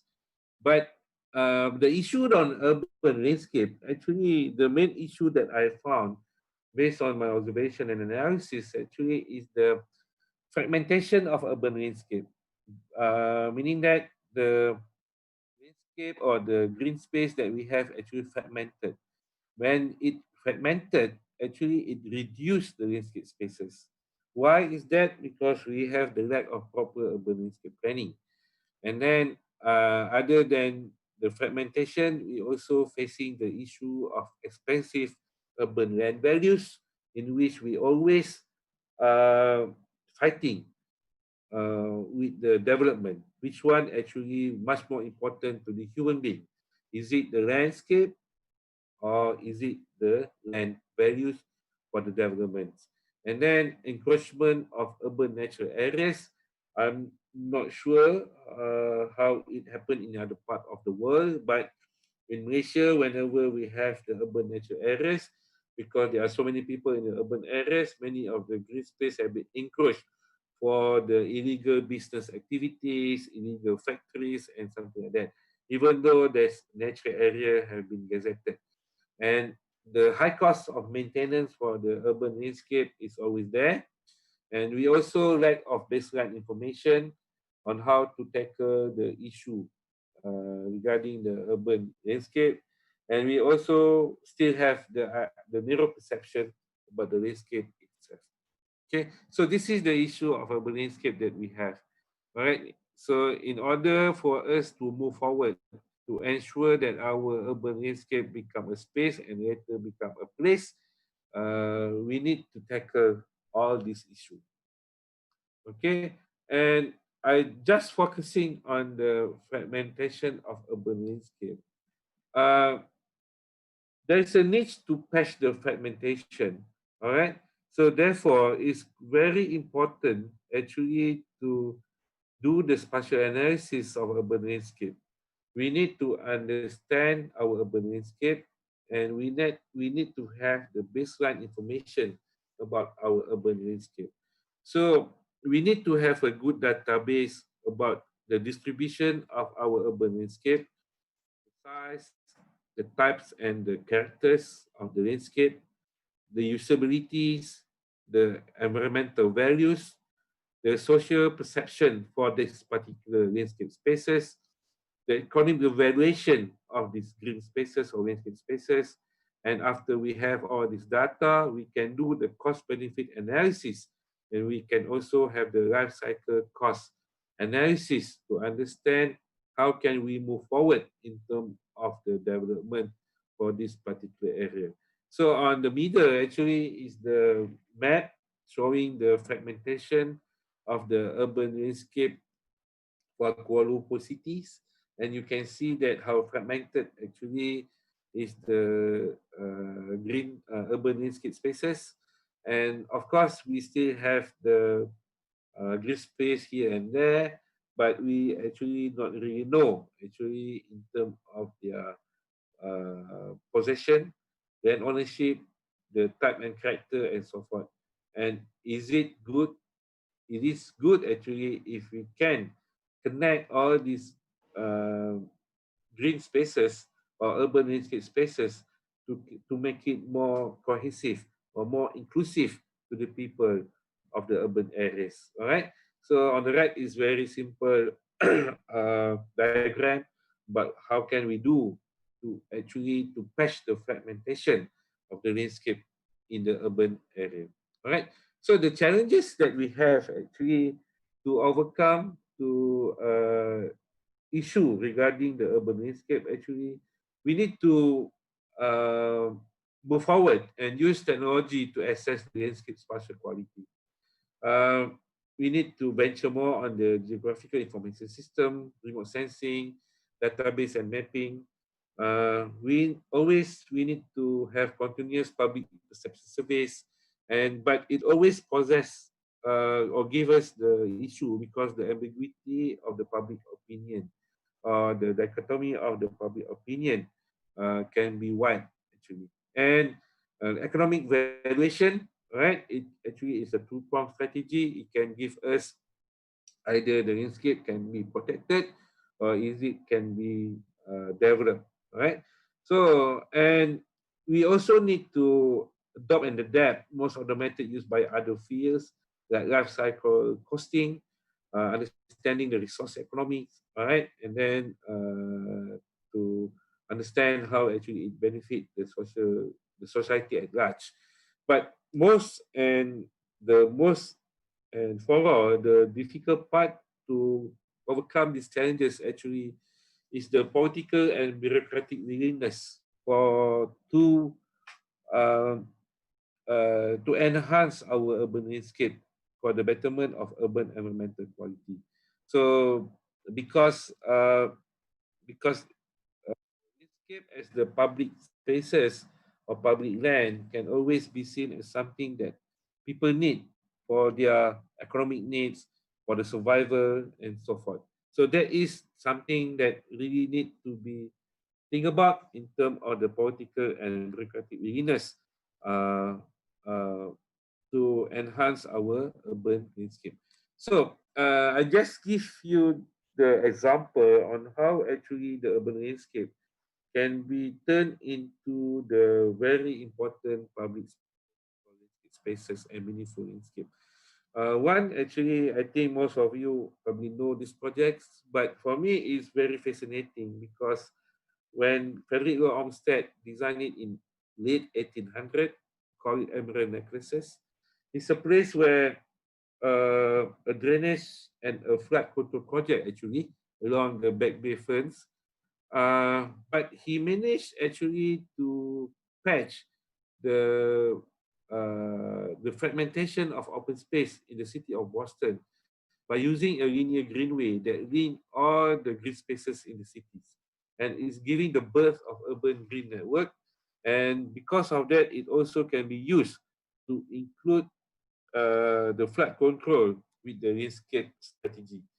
Um, if we go back to the first presenter, how actually we need actually prepared our cities for the disaster. Actually, if you look at the plan actually and development of linear greenway, we have to see how actually landscape can be used as the emergency spaces for all the things that may happening.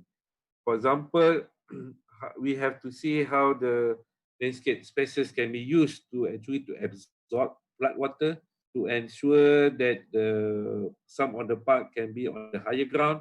So if anything happen, people can go there, and uh, also to provide other ecosystem services to the cities beside the economic values of the landscape that increase the land value around the park and etc. All right. So this is some of the features about the Boston Emerald Necklaces. You can see how actually this part of the cities actually, even though it's look very natural and somehow nothing there, but it's very valuable asset to the city of Boston for the flood control system, all right, and also for the recreations, for the aesthetic values, and then also to increase the land value for the land around the open spaces. So, and it can also be area for the plant collection and so forth. All right. So this is the parks, all right, where people actually uh, can enjoy for recreation and for social activities. But what we can see actually is that the Emerald Necklaces actually is the attempt by the Frederick Olmsted actually to turn the urban landscape spaces to urban landscape place that people really uh, love and have a meaning to the cities, not only as the place for recreation and aesthetic value, but more than that, it gives all the ecosystem services that needed for the city. Okay, so another one actually that closer to us actually is the park sector in Singapore, and actually how the city of Singapore trying to actually connect all the open spaces that they have with one uh, with with a connection. We want to connect all the open spaces with the green connection. That is what they call park connector.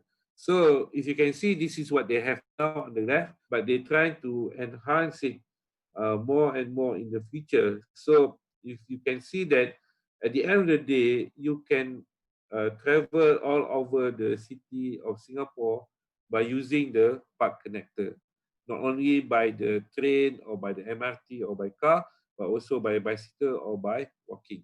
So this is a very simple ideas that they have. Actually, just connect one green spaces to another, all right? And therefore, people can enjoy the situation, can enjoy the place, all right? Either it is the um, man-made landscape or is it go through the natural landscape in Singapore. So this is because of the success of the green connectors or park connector that they have in Singapore. Actually, the proposal is to have more advanced type of the connector because they see how actually the connection between park connectors and everything bring more value to the city of Singapore. And at the same time, can help them to manage the environment as well. So I'm not sure the status of the thing in Indonesia regarding the green networks or park connectors that we have, like we have in Boston and Singapore. But in Malaysia, I think there are many proposals that happening, but most of the time the issue boils down to the politics and as well as the economic situation of the city. Another one actually is the administrative and political willingness of the cities to actually make it happen. All right. So, so in summary, I think in terms of managing urban environment, landscape shall be the foundation for urban environmental quality. We should see how actually we can have the optimum ecosystem services from the landscape that we have. And landscape should be regarded as a places rather than spaces, or even worse, elements only. We need to enhance their meaning and importance. And spatial characters of the landscape must be understood for us to enhance their values and benefit. And we call for the green networks, park or green connectors, and the challenges must be overcome. We need to persevere in terms of our effort. Of course, there will be some skeptical, someone who's skeptical toward our ideas, but we need to be persevere. So I think with that, I end my presentation. I hope if there is any question regarding to the presentation, I'm happy to answer. Thank you very much. I go back to Dr. Rustam. Well, thank you, PM Dr. Suhardi Maulan. I think that is very interesting for this paper.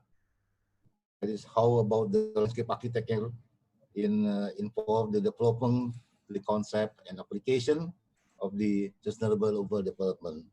Now, I remind all participants to write the questions via chat, and we can discuss to after the all presentation or all speaker is finished.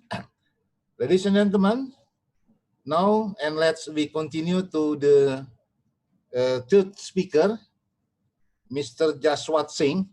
Hello, Mr. Jaswat. Yes. Hello. To present. Can you hear me? Yes. Okay.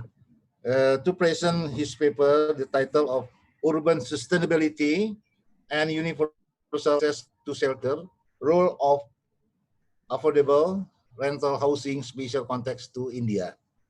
And before that, I would like to read his curriculum vitae. Hello? Are you hearing me? Yeah. Hello?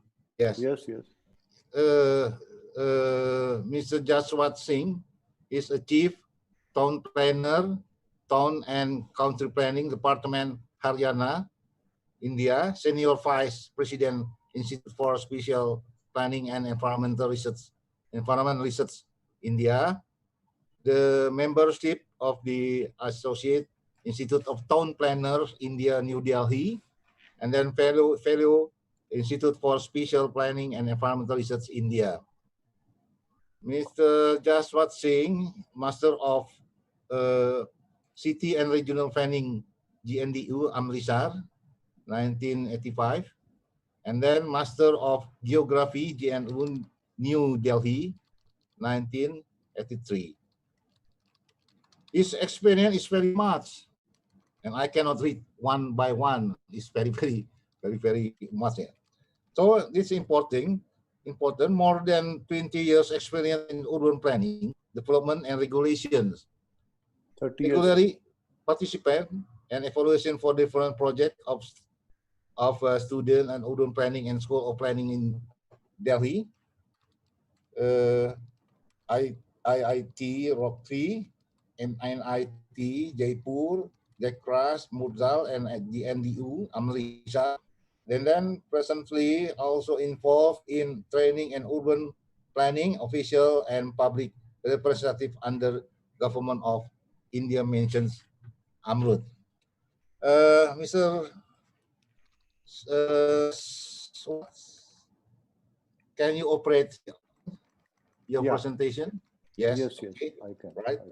And then, please, Mr. Jaswat, present your paper. This time is, wait a minute, 11:13.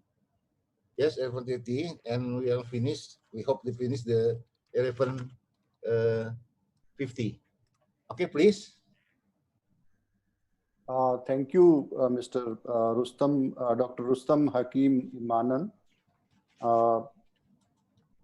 I know you are a very generous person with your time, but I would like try to finish within the allotted time of 20 minutes. Yes.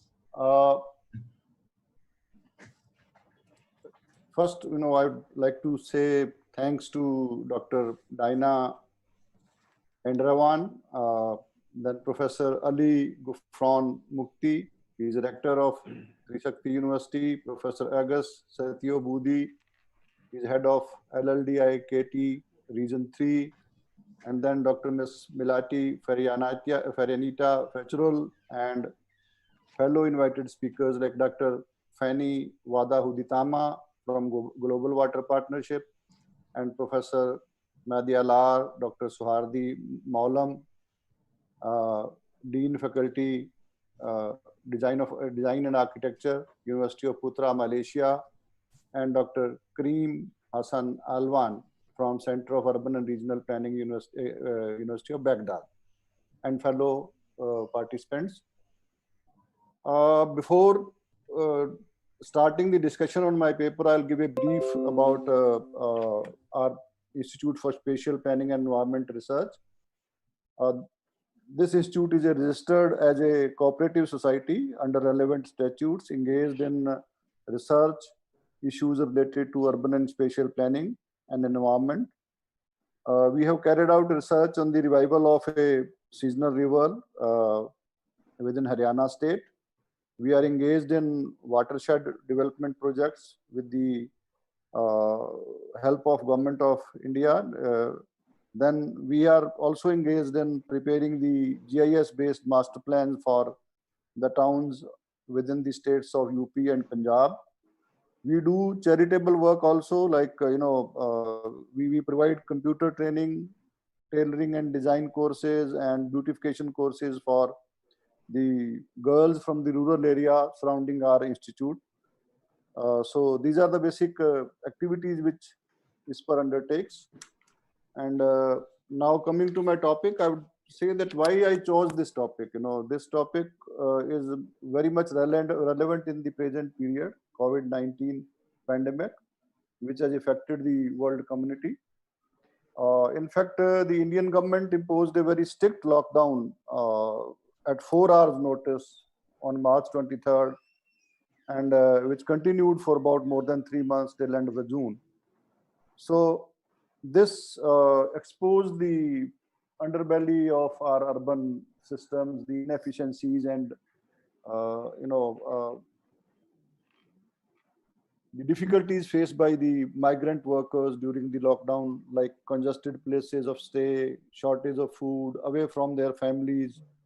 This led to mass exodus of these people from cities to rural areas. So kind of reverse migration from rural to urban, especially in large cities like Delhi, Mumbai, Chennai, Bengaluru. In case of state of Punjab, which is agriculture state, the migration was from rural to rural also. So the issue of affordable rental housing thus has for these marginalized and vulnerable sections of society is therefore become very important and a central issue to tackle the cause of urban sustainability, because we can't think of urban sustainability until unless we have proper housing facilities for the marginalized and marginal workers. Thank you. So before going into the affordable housing part, I would say that the need to focus that the shelter is one of the basic necessity. Hence, it needs to be recognized as a human right. The UN has set the ball rolling in this regard. They have, under their Article 25 of Universal Declaration of Human Rights, they recognize that everyone has the right to a standard of living adequate for the health and well-being of himself and his family, including food, clothing, housing, medical care, and necessary social services. So this was followed up further in the 1996 Istanbul meeting of UN Habitat, which identified the steps needed to be taken by the governments to promote, protect, and ensure the full and progressive realization of the right to adequate housing. Continuing with this right to human housing as a human right, certain countries have identified it as a fundamental right in their constitution. South Africa, for one, has they have Article 26 and 28 in their Bill of Rights, which recognizes the right to shelter as or housing to be a fundamental right and includes land, appropriate services like provision of water, removal of sewerage, financing of all buildings, access, and as an integral part of housing. Similarly, Kenya also has made provision in their constitution with the right to shelter as a enforceable socio-economic right, and states that every person has right to accessible and adequate housing and to reasonable standard of sanitation. Even amongst the developed countries, recently Canada has enacted a law, National Housing Strategy Act 2019, where right to housing has been made part of the law. Even recently in the United States also, even the US representative has introduced a bill which aims to address and end root cause of homelessness, transition communities towards providing housing for all, and ensure full democratic participation of persons experiencing homelessness. So we see that in the international community now there's a greater awareness to consider right to house as a human right. Similarly, in India also, this right is not part of all the fundamental right enshrined in the constitution, but Supreme Court of India, which is the apex court, has interpreted Article 21, that is the right to life, and it recognizes that shelter for a human being, therefore, is not a mere protection for his life and limb. It is home where he has opportunities to grow physically, mentally, intellectually, and spiritually. Right to shelter, therefore, includes adequate living space, safe and decent structure, clean and decent surroundings, sufficient light, pure air, water, electricity, sanitation, and the civic amenities like roads, etc., so as to have easy access to his daily avocation.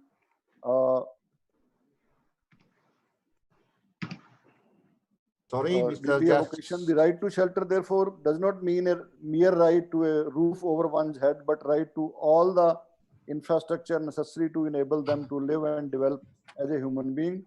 Right to shelter, when used as an essential requisite to the right to live, should be deemed to have been granted as a fundamental right. So they have interpreted that right to house is part of fundamental rights. Excuse me, Mr. UN Jaswant. Habitat has, Hello? accepted certain challenges also in its various documents.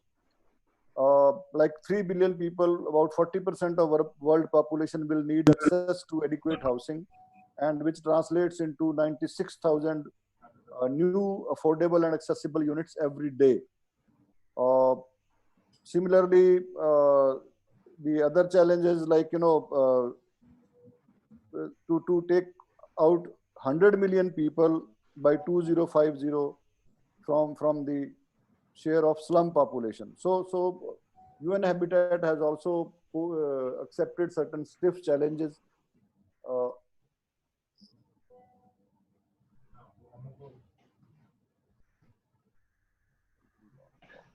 Excuse me, Mr. Jaswant.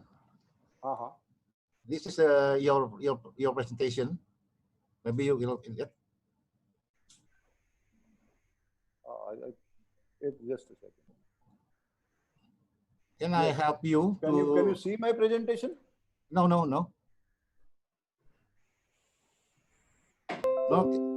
May I help you to show your presentation for the committee? Sure.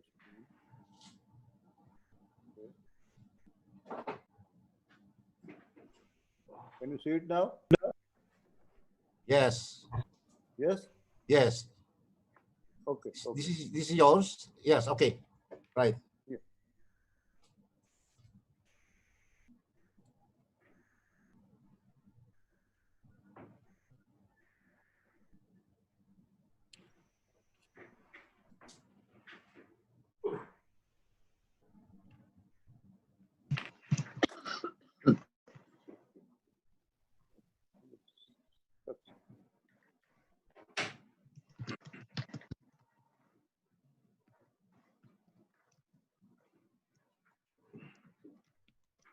Some problem with the movement of slides.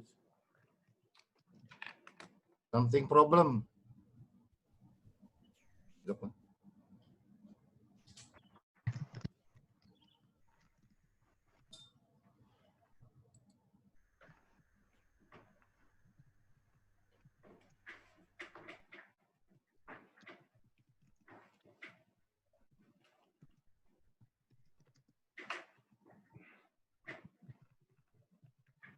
Hello? Hello. Yeah. Can I help you to operate your presentation from our committee? Can you do that? Yes, you. Yeah.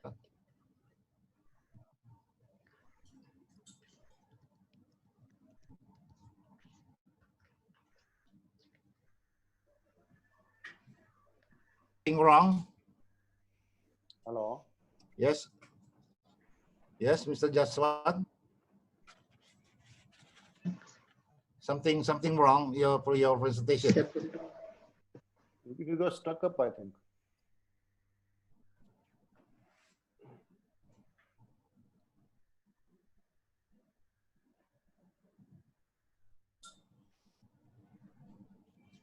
No.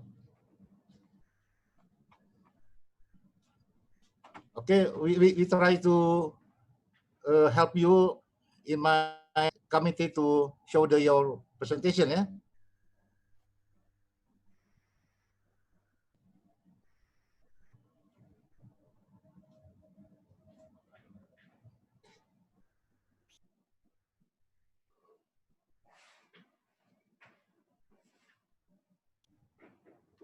Hello. Hello. Yeah. Yeah. Can you hear me? Yes, but your presentation is not going well.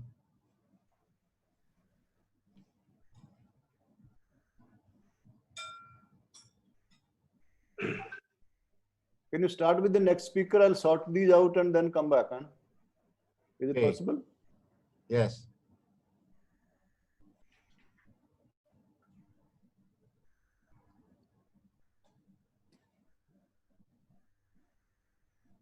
Yes.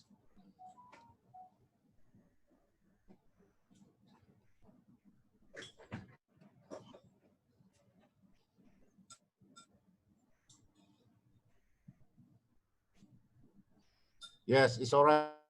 On. Yeah.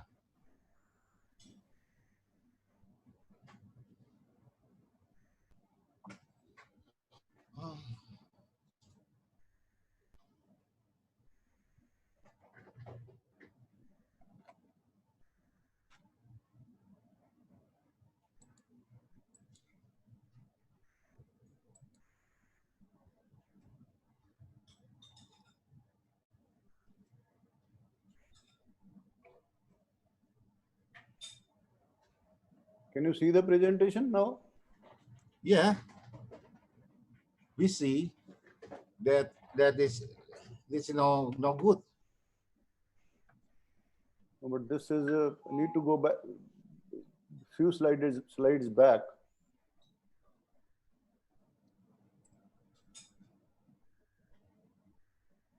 Yes.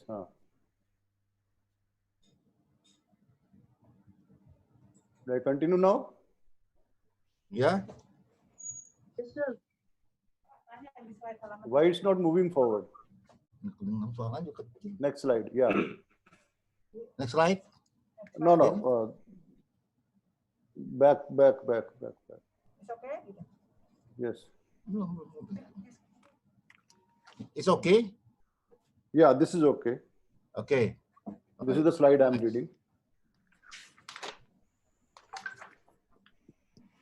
So,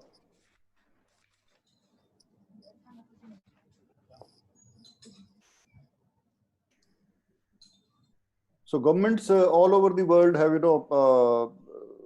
envisaging policies and plans aiming to achieve the objective of universal home ownership. The idea of universal home ownership is considered to be a myth because of the following reasons.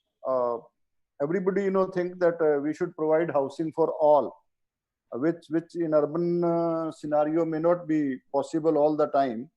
Because of the regions, because the migrant laborer, urban poor may not be possible to meet the cost of a dwelling unit. Even you provide social and incentives, government incentives, then persons and households migrating to urban centers may need workplace related accommodation. Then the low income single migrants seeking informal jobs do not need to own a house, but required affordable rental accommodation. Then mobility of jobs, especially in young people, discourages ownership. Then need to use the earnings of other priorities for food and education, etc. Then the ownership comes with long time commitments. You have to pay your EMIs for a long time. Then rural migrants generally save their money and remit it back to their families. Then single parents generally move to rented accommodation after separation. So these are few reasons why the universal home ownership is not always a preferred idea, although it's a nice idea to have the nice political slogan that everybody should have a house, but it's not always possible. Further, I've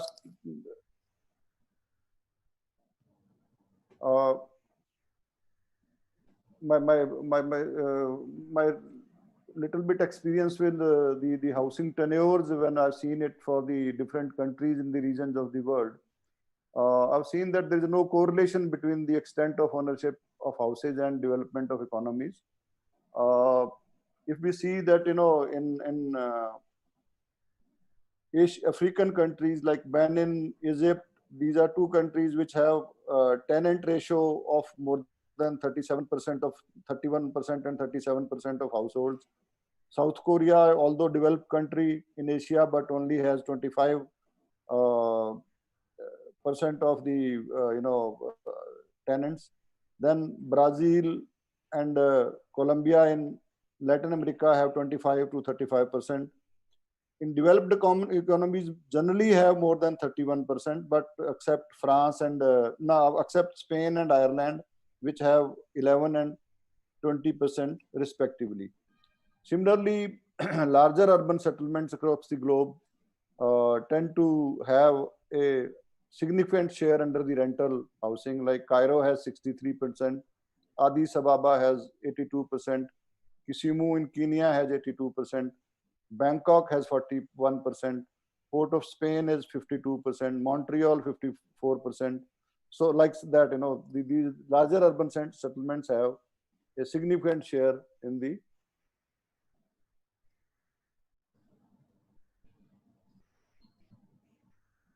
it takes time to move, I think. So when we are moving now to the housing policies in the Indian context, so what we see that the thought process in India also is similar, as the thrust is always on the always on to achieve the universal home ownership. Post independence, we attained independence in 1947. So we have institutionalized this policy planning in the form of 5-year plans, which started from 1951. And these were being prepared by an apex body, namely Planning Commission of India. The focus of these plans have changed over the years, but intent is always that you should provide housing. After partition, large-scale displacement of people took place because of India got divided into two countries, India and Pakistan. So there was a huge challenge to provide shelter to these migrants. Accordingly, specific schemes were prepared for different sections like industrial workers, low-income groups, middle-income groups. Then, because of this large-scale displacement and settlement, urban areas and their peripheries experienced large-scale proliferation of slums, and schemes were put in place for improvement and clearance of these slums. Similarly, number of institutions were put in place, like National Building Organization, Town and Country Planning Organization, Housing and Urban Development Corporation, HUDCO, and then National Housing Bank to finance the housing sector and urban infrastructure. It was soon realized that the government alone cannot fulfill the responsibility, hence the focus shifted to private sector, and policies were prepared for public-private partnership, where the government thought became a facilitator rather than a provider. In 2015, the government launched a very ambitious scheme, namely Housing for All for rural and urban settlements. The urban scheme was named as Prime Minister Awas Yojana Shahri, PMAY Urban. So this scheme envisages to provide 20 million houses by 2022, and it has 4 vertical components, which are credit-linked subsidy, affordable housing under public-private partnership, then the beneficiary-led individual house construction and enhancement and rehabilitation of slum dwellers by using land as a resource. So you would see that in this ambitious scheme also, the focus remained on ownership of house rather than creating an infrastructure for rental housing, affordable rental housing for the marginal sections. Then the focus on rental housing was emphasized in some plans, like in 2007, we prepared the National Urban Housing and Habitat Policy, which all made a passing mention to this important issue. And nothing, concrete was done to follow up by preparing schemes and guidelines to follow this policy intent. So what I have realized is that the realization has not dawned on the need to create significant component of affordable rental housing stock to cater to vast majority of migrants pushed out from rural areas on account of non-sustainability of agriculture sector economy to large urban centers. Such workers find work in construction sites, casual labor, informal sector, etc., and generally tend to find shelter in low-cost informal housing slums, thereby mostly living in unhygienic, congested, and unserviced dormitories. So the supply side of rental housing is government and its entities, large-scale corporate industrial complexes, large companies providing organized rental housing to individual households, then individuals who either rent out part of their dwelling unit or acquired a surplus dwelling unit for this purpose. And after attaining the independence, major efforts were to create rental housing was made by government itself in the form of captive rental housing for its employees at the national capital, state capitals, and district headquarters.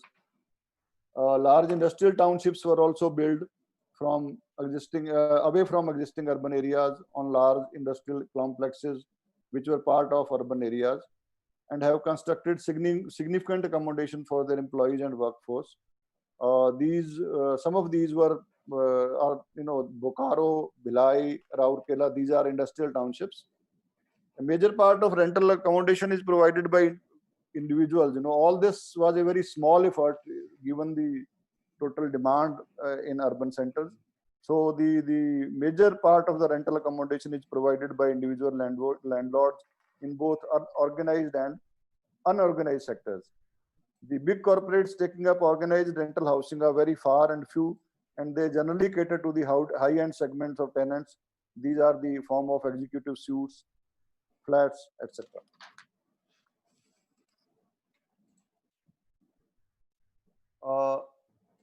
The housing shortage in 2001 was reported to be 24.7 million units, and 99% of this shortage in EWS and LI, that is economically weaker section and low income group categories. About 27% of the urban poor live in urban areas, and their number is increasing. Number of poor has risen by 4.4 million people between 1994 to 2005.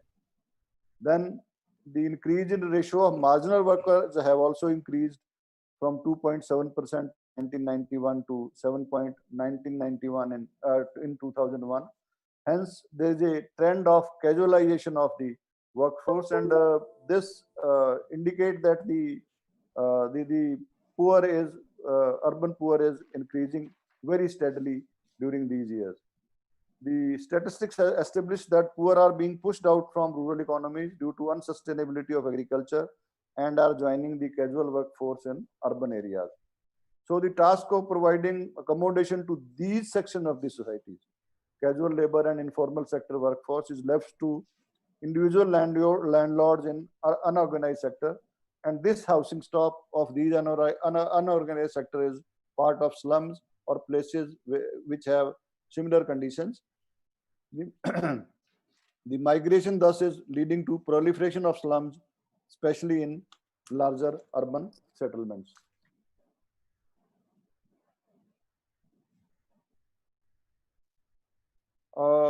When we see that, next slide. Yes. When we see the urban slum population in India and the urban slum households in India between 2001 and 2011, what we find that the total population in 2001 was 1029 millions, which rose to 1210 millions in 2011. The urban population was 55.83 million in 2001, which increased to 80.89. These were households, 88.89 million households in 2011. The population increased from 52% to 81%. So almost 30 million slum dwellers were added during the decade of 2001 to 2011. that is 3 million people every year. And the percentage of slum population, although declined a little bit from 18.2% to 17.2%, but this decline, if you see in terms of numbers, it's a great number of people who are added every year to the already existing slum population.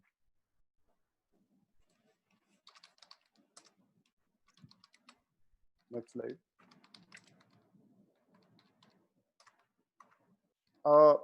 When we see the level of changes in the ownership status of households in India, what we find that it is all loaded in favor of private owners, 86.6% in 2001, 86.6% in 2011. That is about 10.5%, and 11% only lived in hired or were tenants. Similarly, the accommodation in urban areas, when we see it, this is slightly more, rather would call it a significant number of households are having rented accommodation, which was 28.5% in 2001 and 27.5% in 2011. So numerical terms, we see that 6.4 million households were added between 2001 and 2011 under rental category. So 11.1 million of census houses, which is almost 10% of the total number of urban census houses. I'm just giving you the importance figures that how the marginalized people are not being able to access to the rental housing, are vacant. Then our National Sample Survey Organization, which carries out surveys, periodical surveys of different issues, in its 76th round, did a survey on tenurial status of households in December 2018. So the number of hired premises increased to 32.8% from 27.5% in 2011. So a very grim situation of households living in slum squatter settlements, as 80.6% of the slum households did not receive any benefit from any quarter. Then some upward movement has been noted for slum dwellers. About 6% of the households have moved out from slums to better living conditions. Significant number of slum dwellers, that is 14%, do not possess any documentation. So, they are not eligible for any kind of government or state-sponsored benefits. And if we see it in terms of number in a vast country like of India, which has about 1.3 billion people, this number will be very huge. Then only 6.3% of rented households in urban areas have formal contracts. Rest are through informal agreements. So you can very well imagine that the kind of next slide. Next slide. This clearly indicate that the involvement, the arrangement of rental housing is only through informal arrangements. No formal agreements are there. So it's very insecure kind of.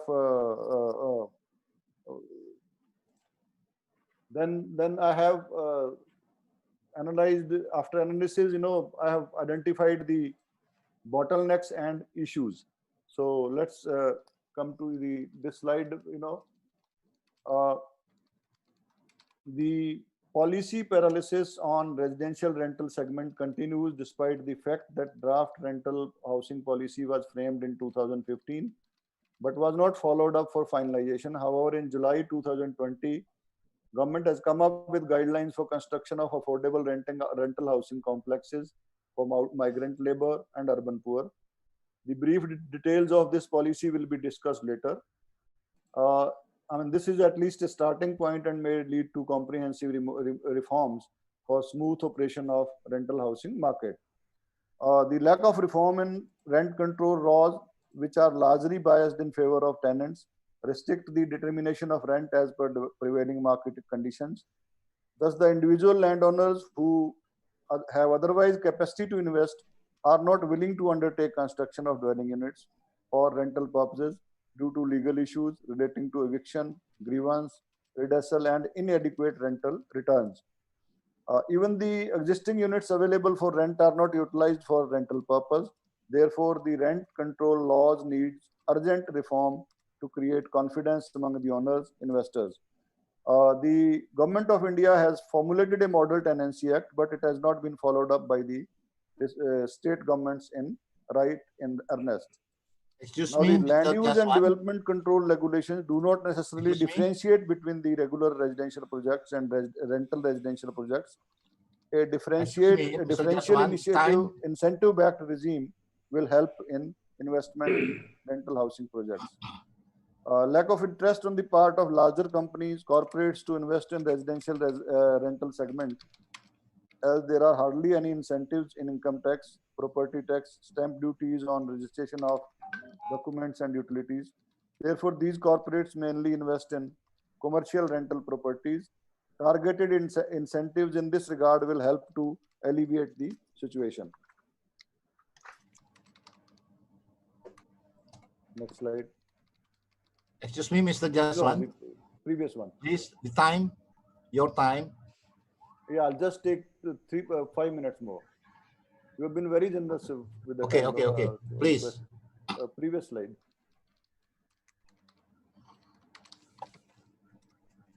Can we go to the previous slides? Yes. The conclusion. One more previous. Yes. The management of residential complexes requires an institutional arrangement in the form of management companies. Lack of incentives are discouraging such adventures. So then we have, the large-scale residential investment requires backing of policy and institutional framework to enable undertaking projects in public-private partnership mode, framework of inflow of foreign direct investment, and dedicated fund and mandated financial institutions like National Housing Bank, etc. Then we need to create special schemes for the slum/squatted dwellers, casual laborers, floating population, and homeless people. Then the migrant workers presently are in the clutches of contractors and touts in arranging shelter. So we need to create a robust system of for them to take informed decisions. When they come to city, they should register themselves, and then they should have the knowledge where they can go and rent the accommodation at affordable rates. So next slide. After the pandemic, recently in July 2020, the government of India has prepared guidelines for construction of affordable rental housing complexes. This has two components. One is that to use the existing vacant housing stock constructed with financial assistance from the government for rental accommodation for migrant laborer with suitable modifications. And second is the private entities to undertake construction of affordable rental housing complexes on land owned by them. These complexes will have single room dwelling units of minimum 30 square meter size, two room dwelling units of 60 square meter size, dormitories up to 10 beds with 10 square meter area for each bed, and the whole complex will have at least 40 dwelling units of the dormitories. The government has earmarked about 1,330 million US dollars for this ambitious scheme, and this will be managed through National Housing Bank for providing finance through housing and finance institutions. These entities and concessionaires will undertake these projects and manage these for minimum 25 years.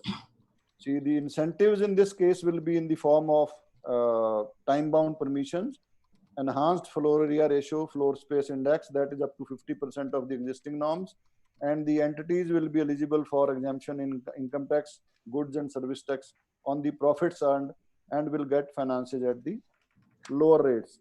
So this scheme is a starting point, and it has a short currency period of 2 years. So we will know that within 2 years how many projects for the affordable rental housing are being implemented, and we'll see how this is going to make dent to the the rental housing market, and especially affordable residential rental housing for the marginal section. In conclusion, next slide, please. Excuse me, Mr. Next Gaspar, slide. Yeah. the time? Yes. Yes, conclusion. In conclusion, Yes. the formulation of time-bound action plan for shelter for all and especially affordable residential rental housing and their financing is a social cost in welfare economies and needs to be considered as part of obligations of the government to make a dent in proliferation of slums and achieve the millennium goals of slum eradication outlined by the United Nations. Such schemes should be supported like other social rights and forced through legislation wise right to education, right to food, right to work, etc. Thank you. Right. Thank you, Mr. Jaswat Singh. Okay. If the audience... sorry for the problem in the presentation. I think there was some breaks so the continuity was broken in that. Okay, no problem. Okay. Ladies and gentlemen, at least but not least, the fourth speaker is Professor Dr. Karim Hasan Alwan.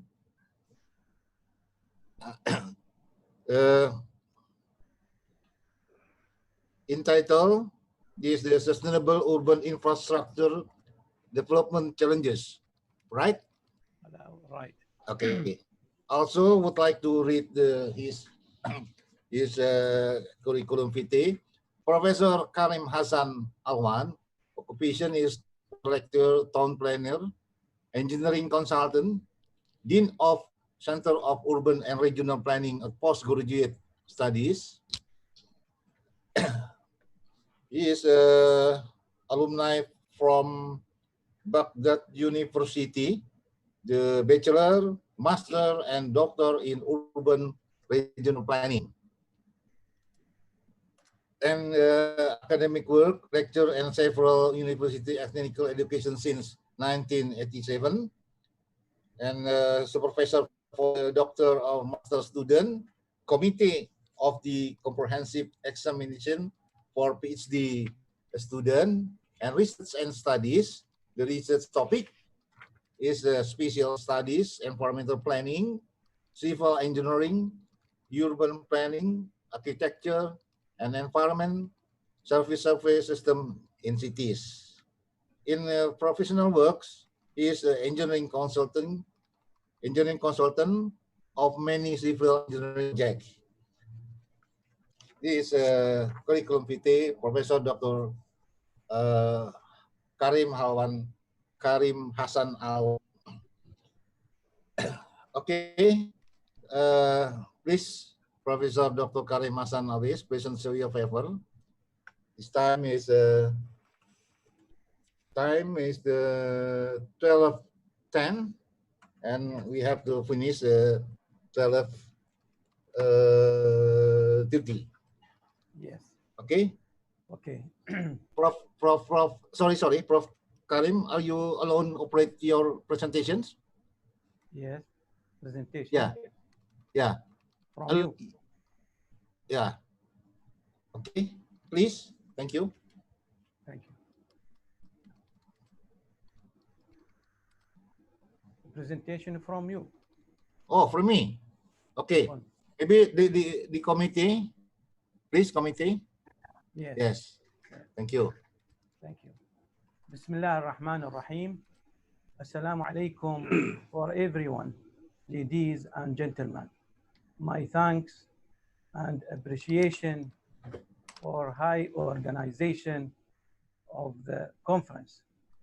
It is my honor to be one of the participants in the conference. I wish the success to the conference. My greeting to the president of the Trisakti University, Dr. Milati, and for all members of the conference committees. Thank you. My seminar titled Sustainable Urban Infrastructure Development Challenge. Through this seminar, I will be talk about some important terms briefly must be applicable to achieve sustainable urban development results. Introduction. The traditional urban development planning approach proven inadequate to guide urban infrastructure challenge in face of the epidemics and disease to minimize the environmental impacts of urban development. So we need strategical infrastructure policy depend on spatial and scenarios planning because emerge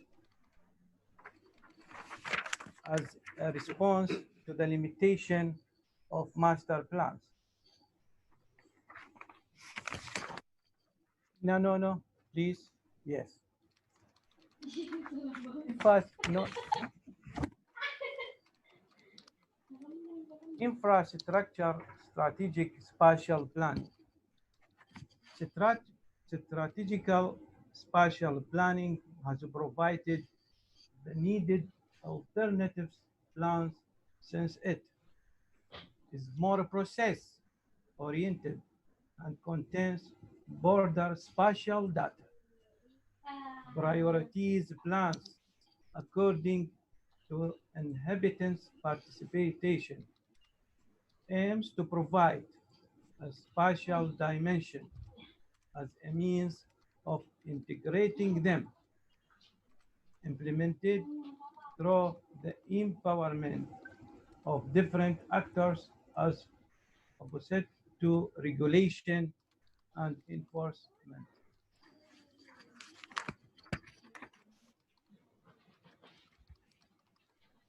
One, the most important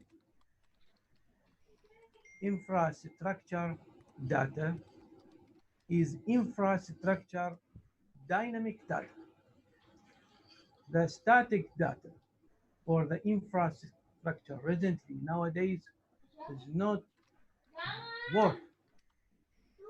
Why? Because in data management, the time scale of the data determines how it is processed and stored. Dynamic data is information that is periodically updated, meaning it changes over time as new information becomes available. Dynamic data may be updated at any time, especially in a critical period as recently. In enterprise data management, dynamic data is likely to be not limited to business. It may also include engineering transactions such as revised schematic diagram or architectural documents. In this context, static data is either unchanged or so rarely changed that it can be stored remotely storage, whereas dynamic data is reused or changed frequently and therefore requires online storage. So this like circle, closed circle, static data is the context of business historical data, regardless of any one application or a program. The dynamic data is the new updated, deleted data in both cases, but again, over different time horizons. So we needed to refreshing our criteria for planning, for master plan, or for the infrastructure nowadays. The another important tools for the sustainable infrastructure urban development is the using of the digital techniques, not only descriptive methods. That descriptive methods is best with the traditional planning. Nowadays, we need smart tools, smart planning. So the use of GIS and LIS is another tools must be worked nowadays.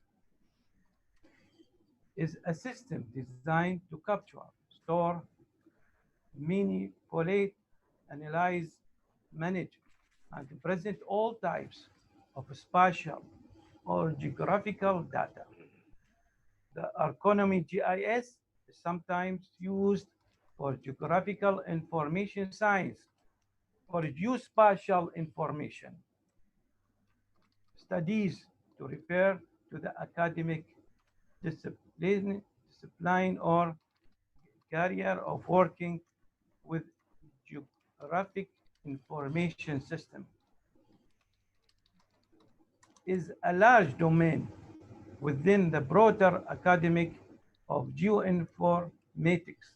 GIS is a spatial data infrastructure which is very, very important for sustainable urban development planning nowadays. A concept that has no such restrictive boundaries. Another slide, next slide, which show next, yes, GIS layers, which is the tools for the digital analysis. By analysis many layers for comprehensive view, which is suitable nowadays. In general sense, the term describes any information system that integrate, stores, edit, and analysis. Another term, Land Information System, LIS. LIS application is Geographical Information System for cadastral and land use mapping, typically used by local governments, are tools that allow users to create interactive queries, user-generated searcher, analyze spatial information, dimension, edit data in maps, and present the results of all these operations. So we need new view for planning is a strategic planning, which is digital or smart view. GIS is a broad term that can refer to a number of different technologies, processes, and methods. It is attached to many operations and has many applications related to engineering, planning, management, transport, and so on. Another, next slide, please. Another tool, important tool, reliability for the infrastructure data. Refers to the fundamental facilities and system every serving a country, city, or area, including the services and facilities necessary for its economy to function. It typically characterizes technical structures such as roads, bridges, tunnels, etc. Yes. Another slide, which is the important also for the new planning. Critical infrastructure is very important nowadays.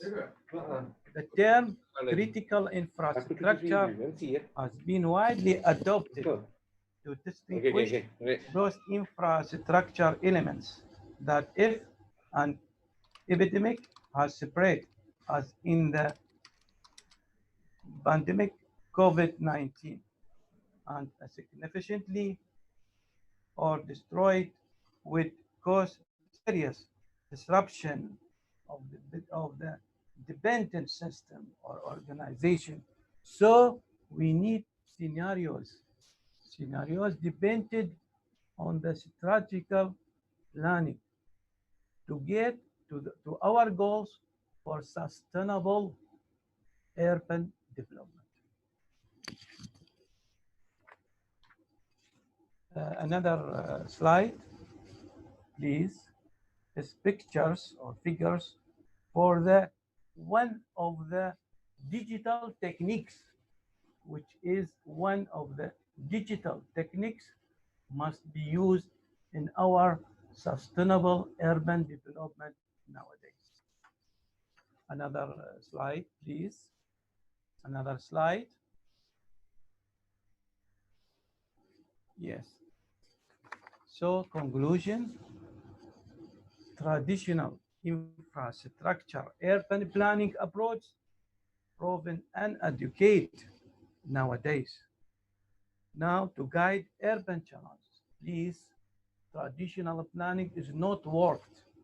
So we need to refreshing the criteria planning to get the sustainable urban development.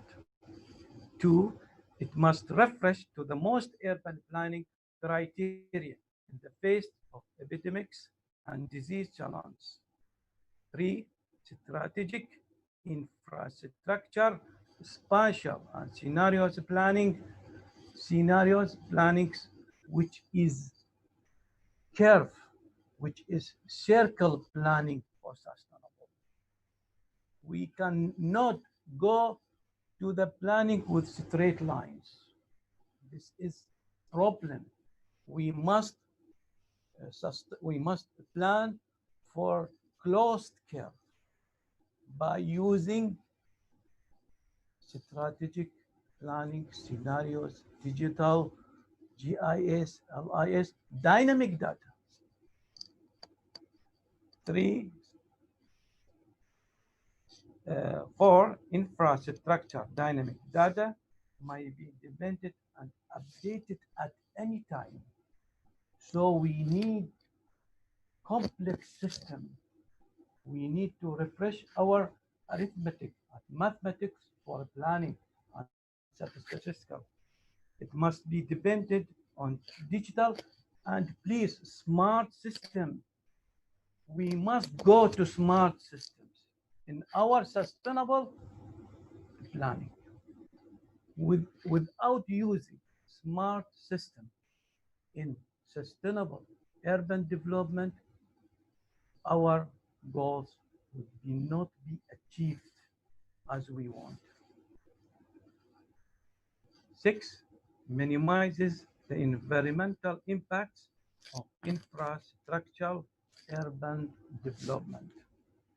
Seven, ensures continuity. Continuity is very important in sustainability. Why? Especially for infrastructure, because continuity would be go to the settlement of infrastructure services system in the city or town. Ensure continuity, supply of digital, not descriptive only. Number one, digital. Number two, descriptive. Digital infrastructure development. Thank you very much. Okay, thank you, Professor Karim. Thank Professor you. Karim, Hassan. Okay, well, thank you for all speakers to present your paper. Okay, I think they are all the interesting papers. I'm sure that paper will be stimulate us to think the discussions. So to clarification of paper has been presented, I will to open the discussions. And then we see the chat. So many questions we are received. Because of the limit time, the committee will each play questions addressed to the speakers, and I hope the speakers can answer all the whole and entirety because this is the time is limit. Okay, the committee, please help me to show the question.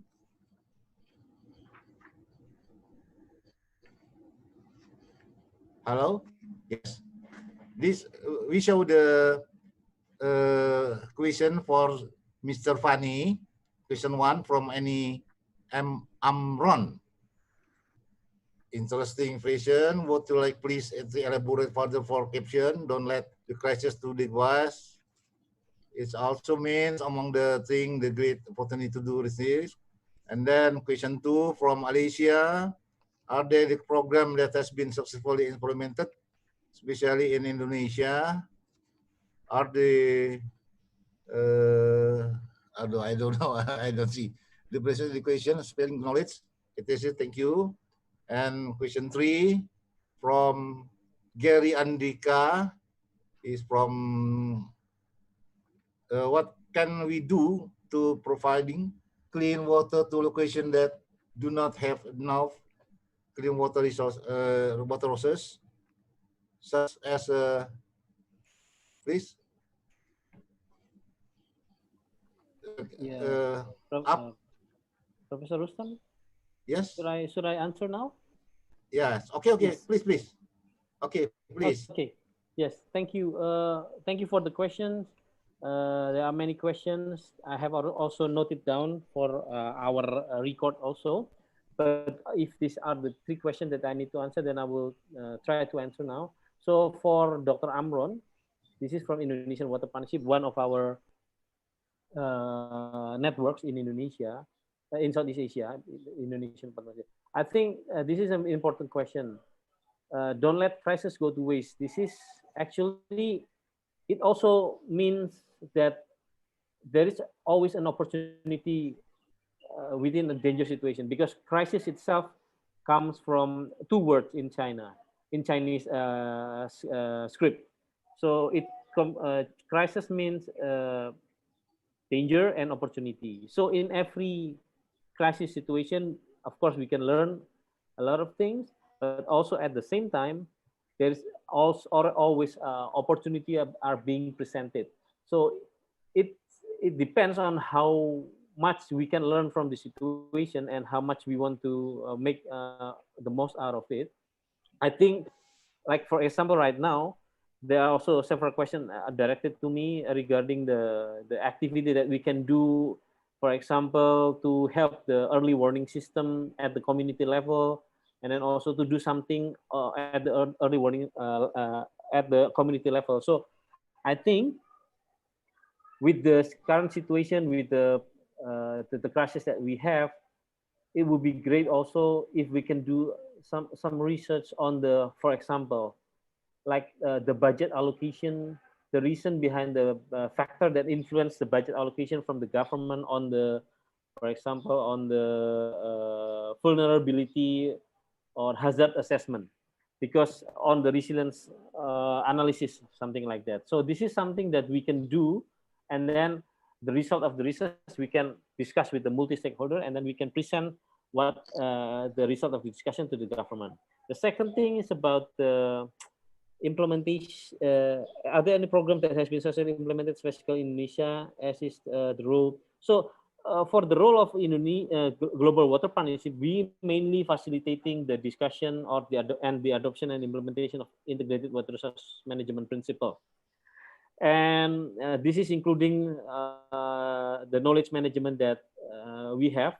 We call it a toolbox, knowledge IWM toolbox. This can be used by all the partners and the stakeholders that has concerned with integrated water resource management. But for the program itself, we are also facilitating the joint project development. For example, right now we are facilitating a climate resilience city program where we focus on the multi-purpose underground rainwater harvesting storage.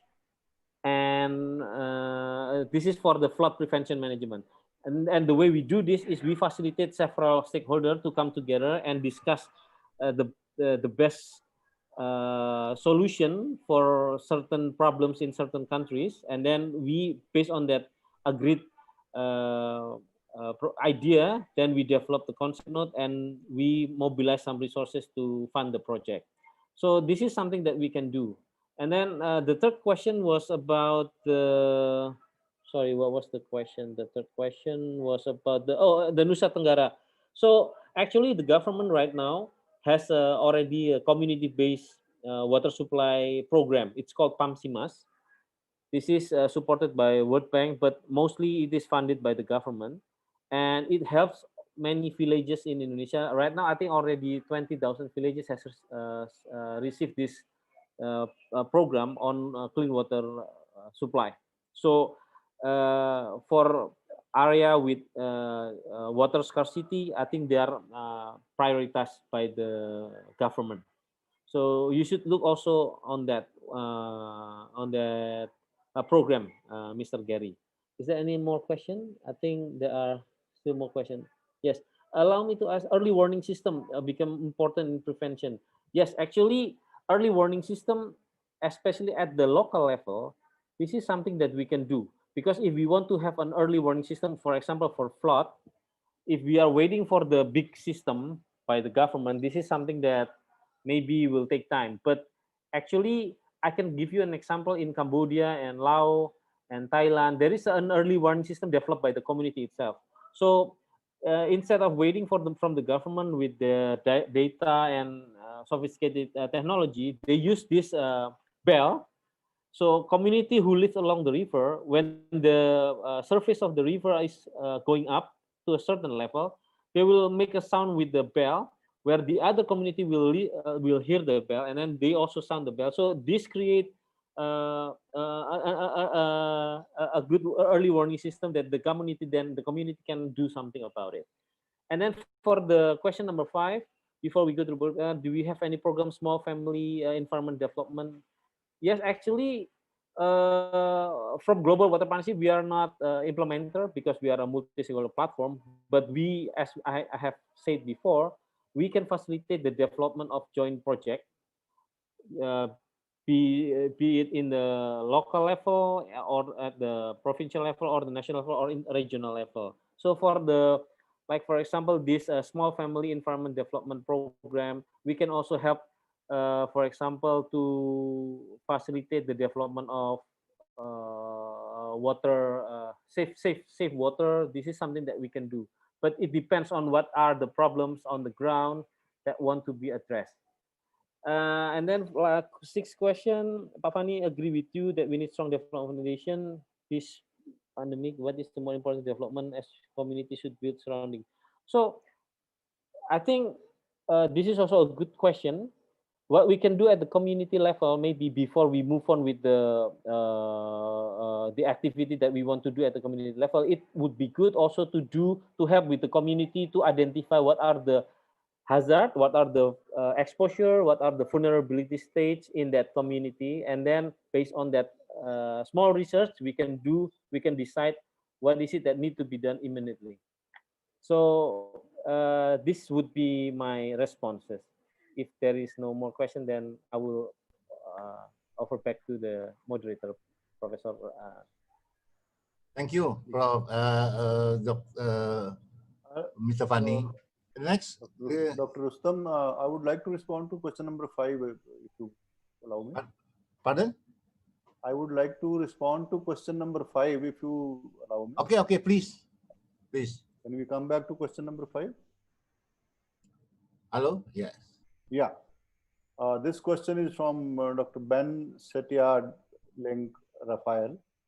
Before you go to big urban development, do you have any program for a small family environment development? In this regard, I would know sustainability starts from the small group, okay.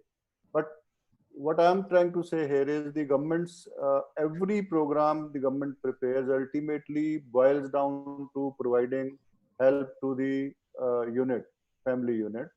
I would give you one example. In India, we have started this Swachh Bharat mission. It's called a Clean India mission. You know, where the government has fixed a target to check the open defecation. You know, that was very much prevalent in India. So now that has been checked to an extent that every household, there's a program, ambitious program, that every household should be provided with a toilet, and accordingly financial assistance is being provided to the individual families for construction of that toilet, along with attendant facilities like water and these are basically the not always linked to the sewerage system, but these are those soak pits, etc.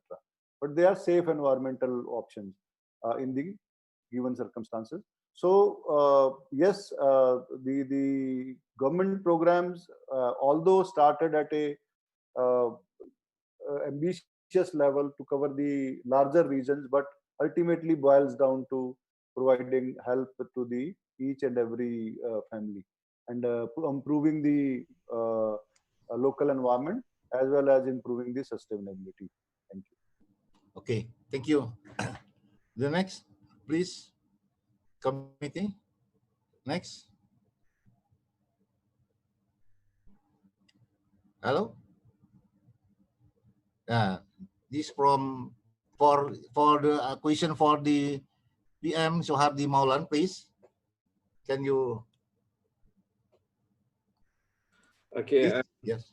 Thank you very much.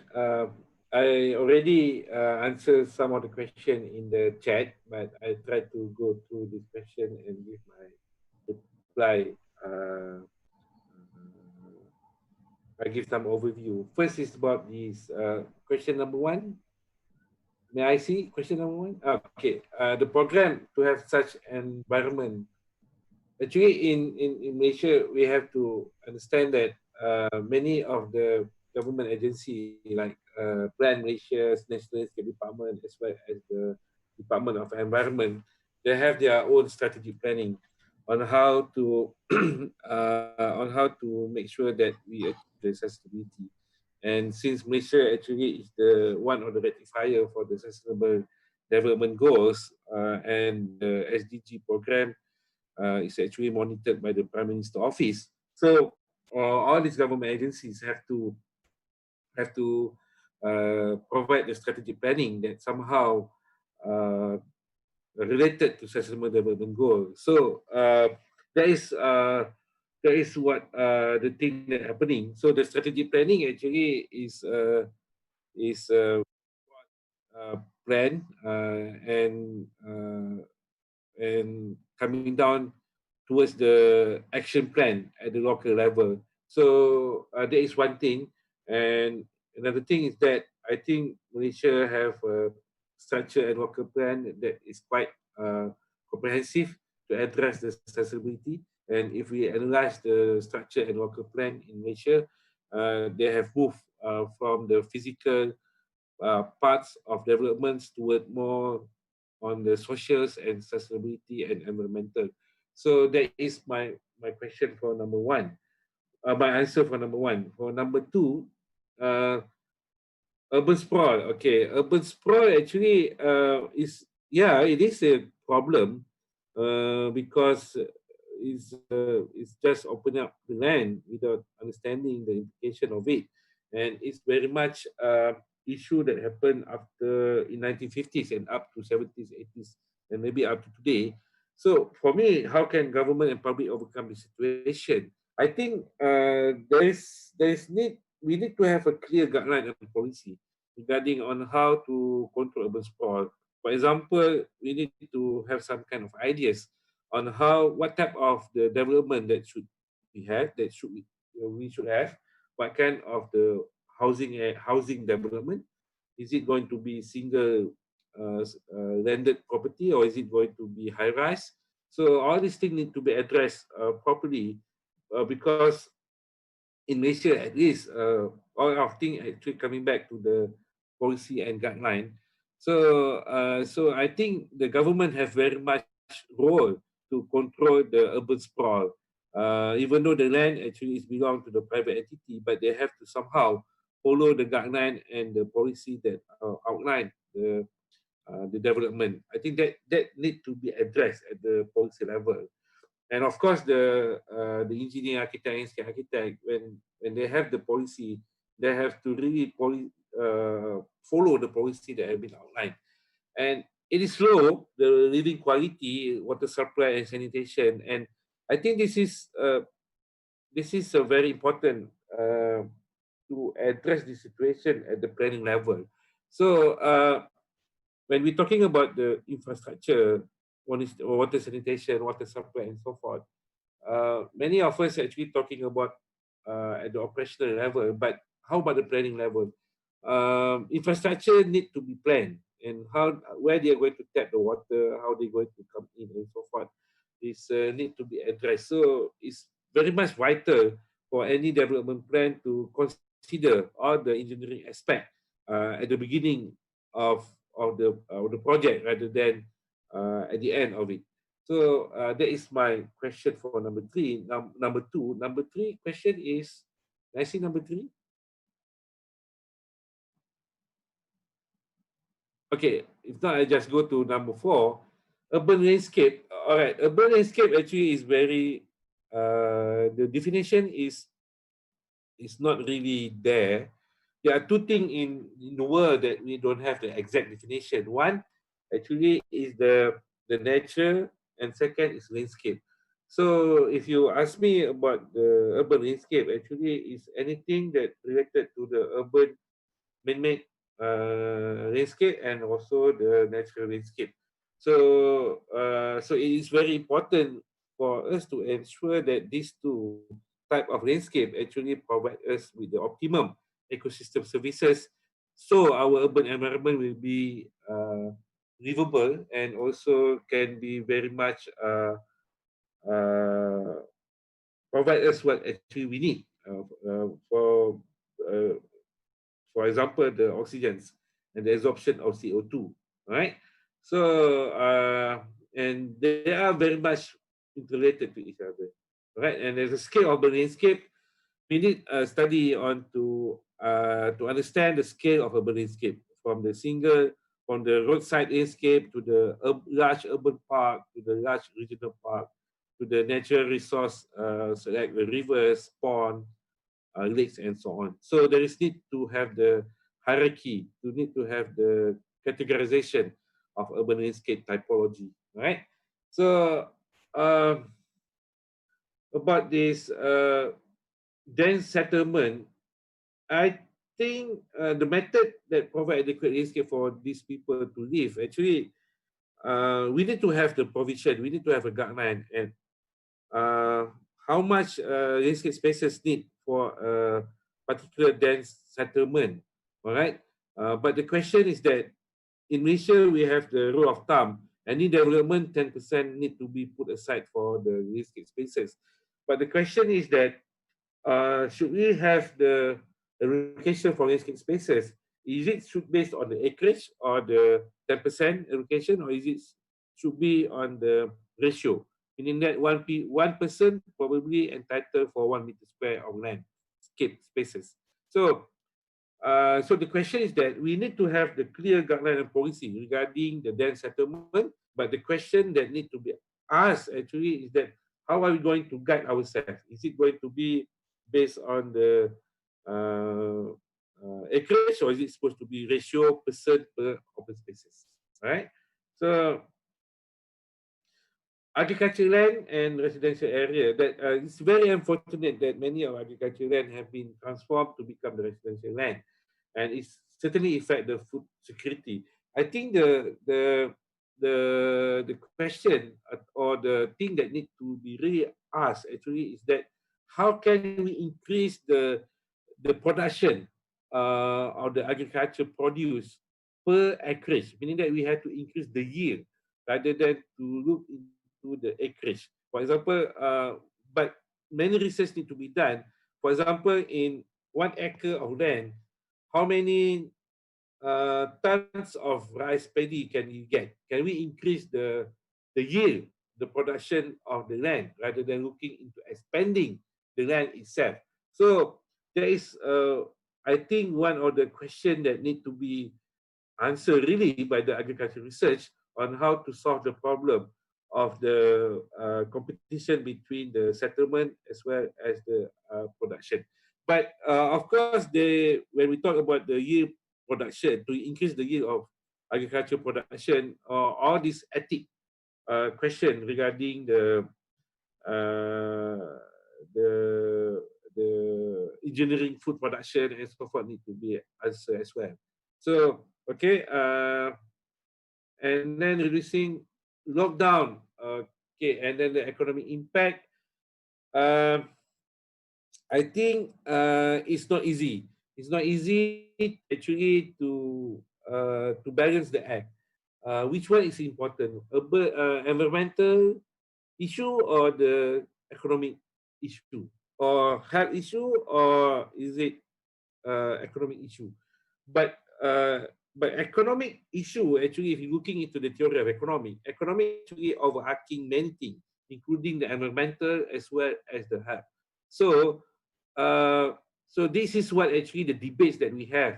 If we see in terms of the political realm, what we have in United States, what we have in Brazil, and a certain extent Indonesia, when we have the lockdown, the political scenario or the political leaders is more inclined to the economic rather than the health. So it's not easy. It's not an easy question to answer that to answer this situation. So I'm not an expert on that, but I think the balancing act, the equilibrium need to be looked into this particular question. So I think that's all, Dr. Rustam. My response to the question.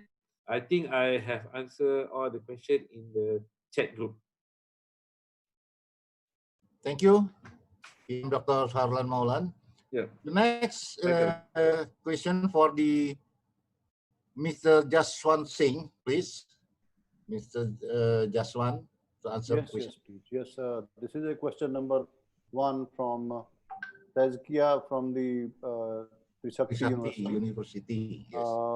Yes. Yes. So what's the impact of affordable housing in urban area programs for government? Because I think the government will cost a lot. Yes, I agree. Any urban development program, and specifically creating housing infrastructure for large section of marginalized society, will cost a lot. But this is a social cost, and government will have to bear a part of it. Now, government in all the areas, is now is not always a provider. They act as facilitator. They facilitate by providing financial incentives, other incentives to private sector entities to take up these sectors. Like, I mentioned in the scheme, latest scheme, the government of India has prepared where, to provide affordable housing, rental housing. So they have earmarked a fund of about 30 million US dollars for a 2-year program. And now the incentives will be given to private sector to take up projects. So it's not the government always which will take up these projects.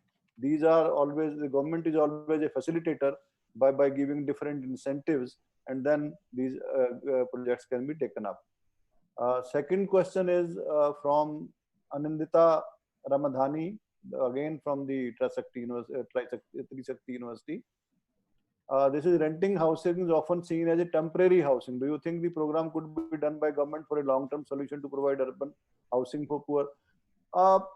As I mentioned earlier in my presentation also, the rental housing is an essential part of housing segment within a urban scenario, because everybody who comes to urban areas, who comes to urban centers, do not need to own a house. So the programs prepared by the government for universal home ownerships are not working for everyone, because there's a mobility of jobs, then the cost factor is there. you may not be able to fund the ownership of a house. So for those segments, and that's a very significant segment, the rental housing becomes an easy option, and this will continue to become an easy option. And what from 2-3 slides I've shown that with the development taking place over the years, the proportion of rental housing in terms of numbers is increasing to a large extent. So rental housing is a must. Of course, ownership is the best solution, but everybody doesn't need to own a house in an urban settlement. Thank you. Any other question?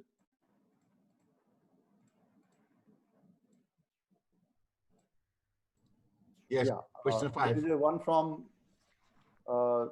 Shalini, that's also from Trishakti University.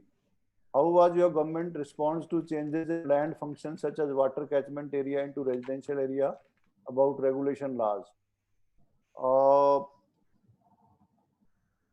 As far as the water catchment area, I understand in this regard is the areas along the water bodies that could be the sea or rivers or ponds or lakes.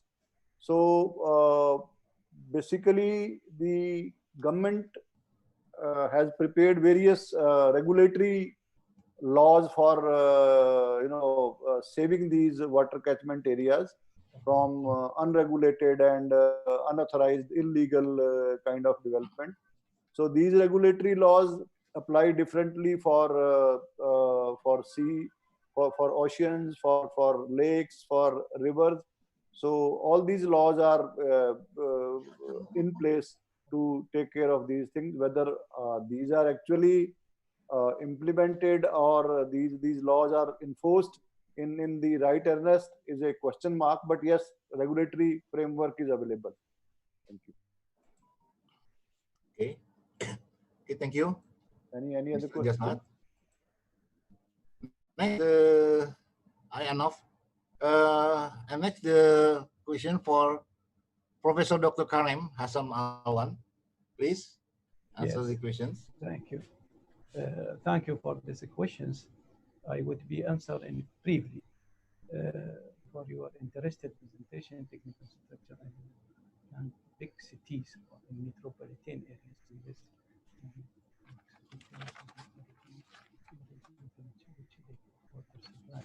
It's about water supply and infrastructure is the first infrastructure which needed in the cities.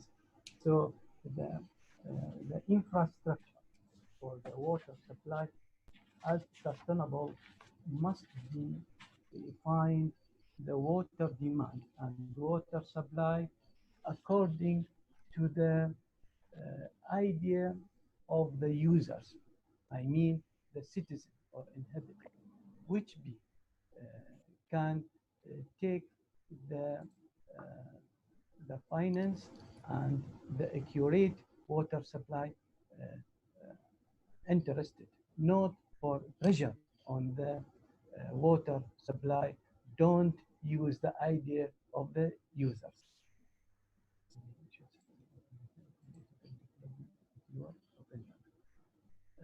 I thought that is about the answers for the question 1.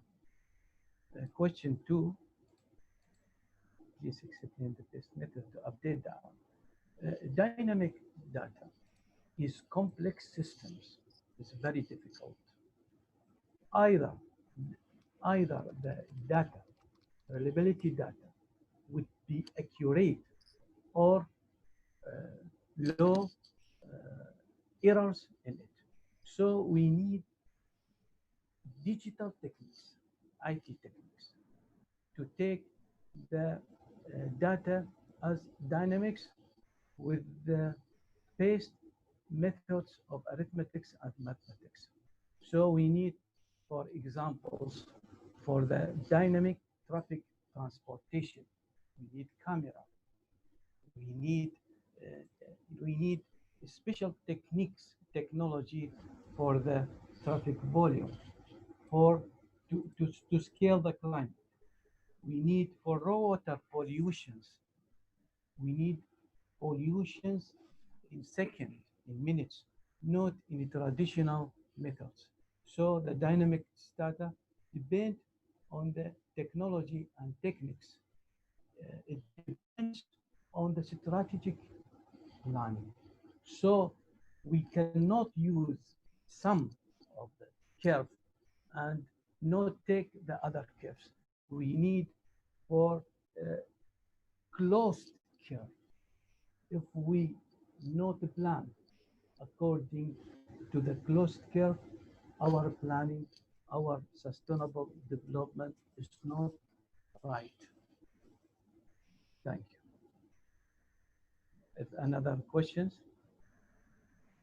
I think it's enough. Question 3, how to minimize the environmental impact of urban infrastructure. Oh, yes, yes. These factors is very important in our studies in sustainable planning development. Why? Because our recent world is disease, high population, pressure on resources. So we need minimize the impact of urban infrastructure by take the success of the infrastructure not by engineering or planners. No, no, it's by the user.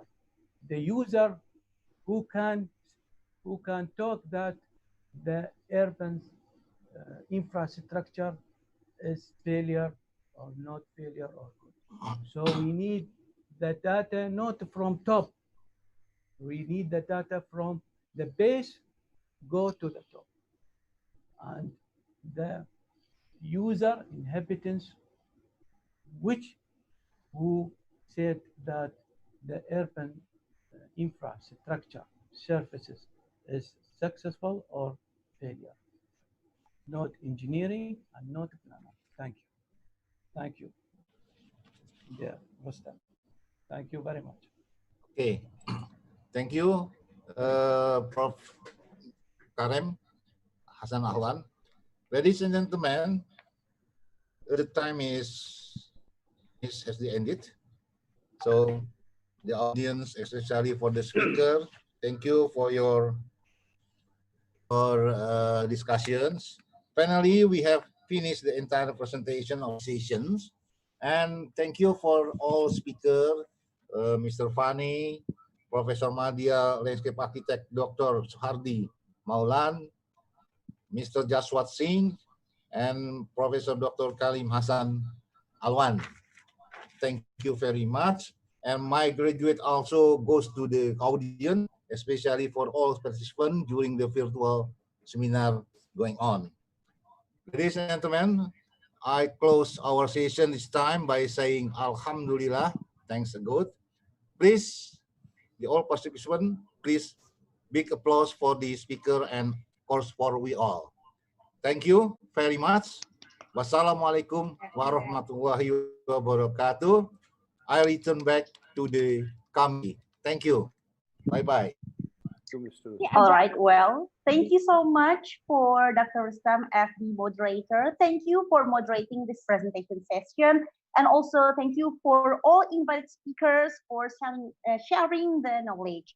Okay, ladies and gentlemen, now we are continue to the certificate awarding session from the committee to our honorable speakers. All right, maybe the committee can help us to, all right.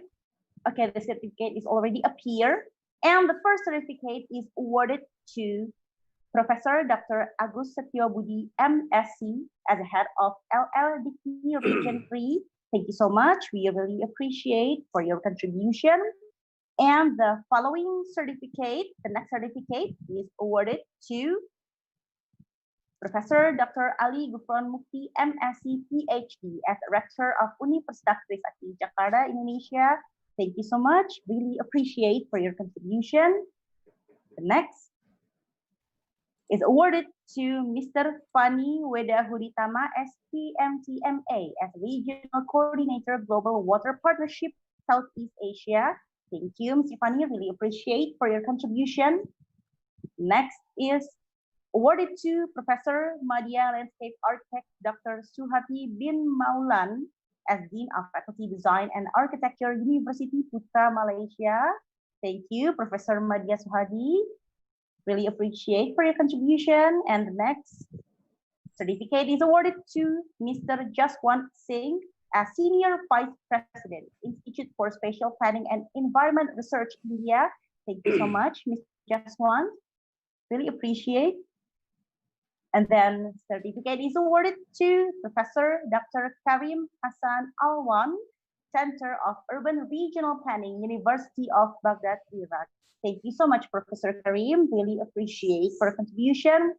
And then last but not least, the certificate is awarded to our moderator, Insinyur Rustam Hakim Manan, MT, PhD. Thank you so much, Dr. Rustam. Really appreciate for your contribution. Well, the certificate awarding is over. So, ladies and gentlemen, before we end this virtual plenary session, let us take a photo again. So you may activate again your video so you can be seen on camera. Would you please to activate again your video? All right, therefore, I am going to invite Miss Irma again, please, to lead this photo session. Okay. Yeah, okay. You're all, please stay on camera. We will get the picture. Please give me your best smile. Okay, 1, 2, 3, cheese. Okay, 1, 2, 3, cheese. Okay, next screen. Next screen. 1, 2, 3, cheese. Okay, next screen. 1, 2, 3, cheese. Okay, 1, 2, 3, cheese. Okay, the last screen. 1, 2, 3, cheese. Okay, sorry. Okay, 1, 2, 3, cheese. Okay, 1, 2, 3, cheese. Okay. Okay, Miss Prayang, thank you. Okay, it's all done. Thank you so much, Miss Irma. All right, ladies and gentlemen, this is the end of the virtual plenary session of the 5th ISoSUD 2020. On behalf of the committee, we would like to say our gratitude. Thank you so much for your participation and wishing you always in a very good condition. Stay safe and stay healthy. I'm Prayang Sani. Good afternoon, everyone. Wassalamualaikum warahmatullahi wabarakatuh. Thank you once again. And we all may leave from the Zoom meeting. Thank you. Waalaikumsalam. Thank you, Prof. Karim. Thank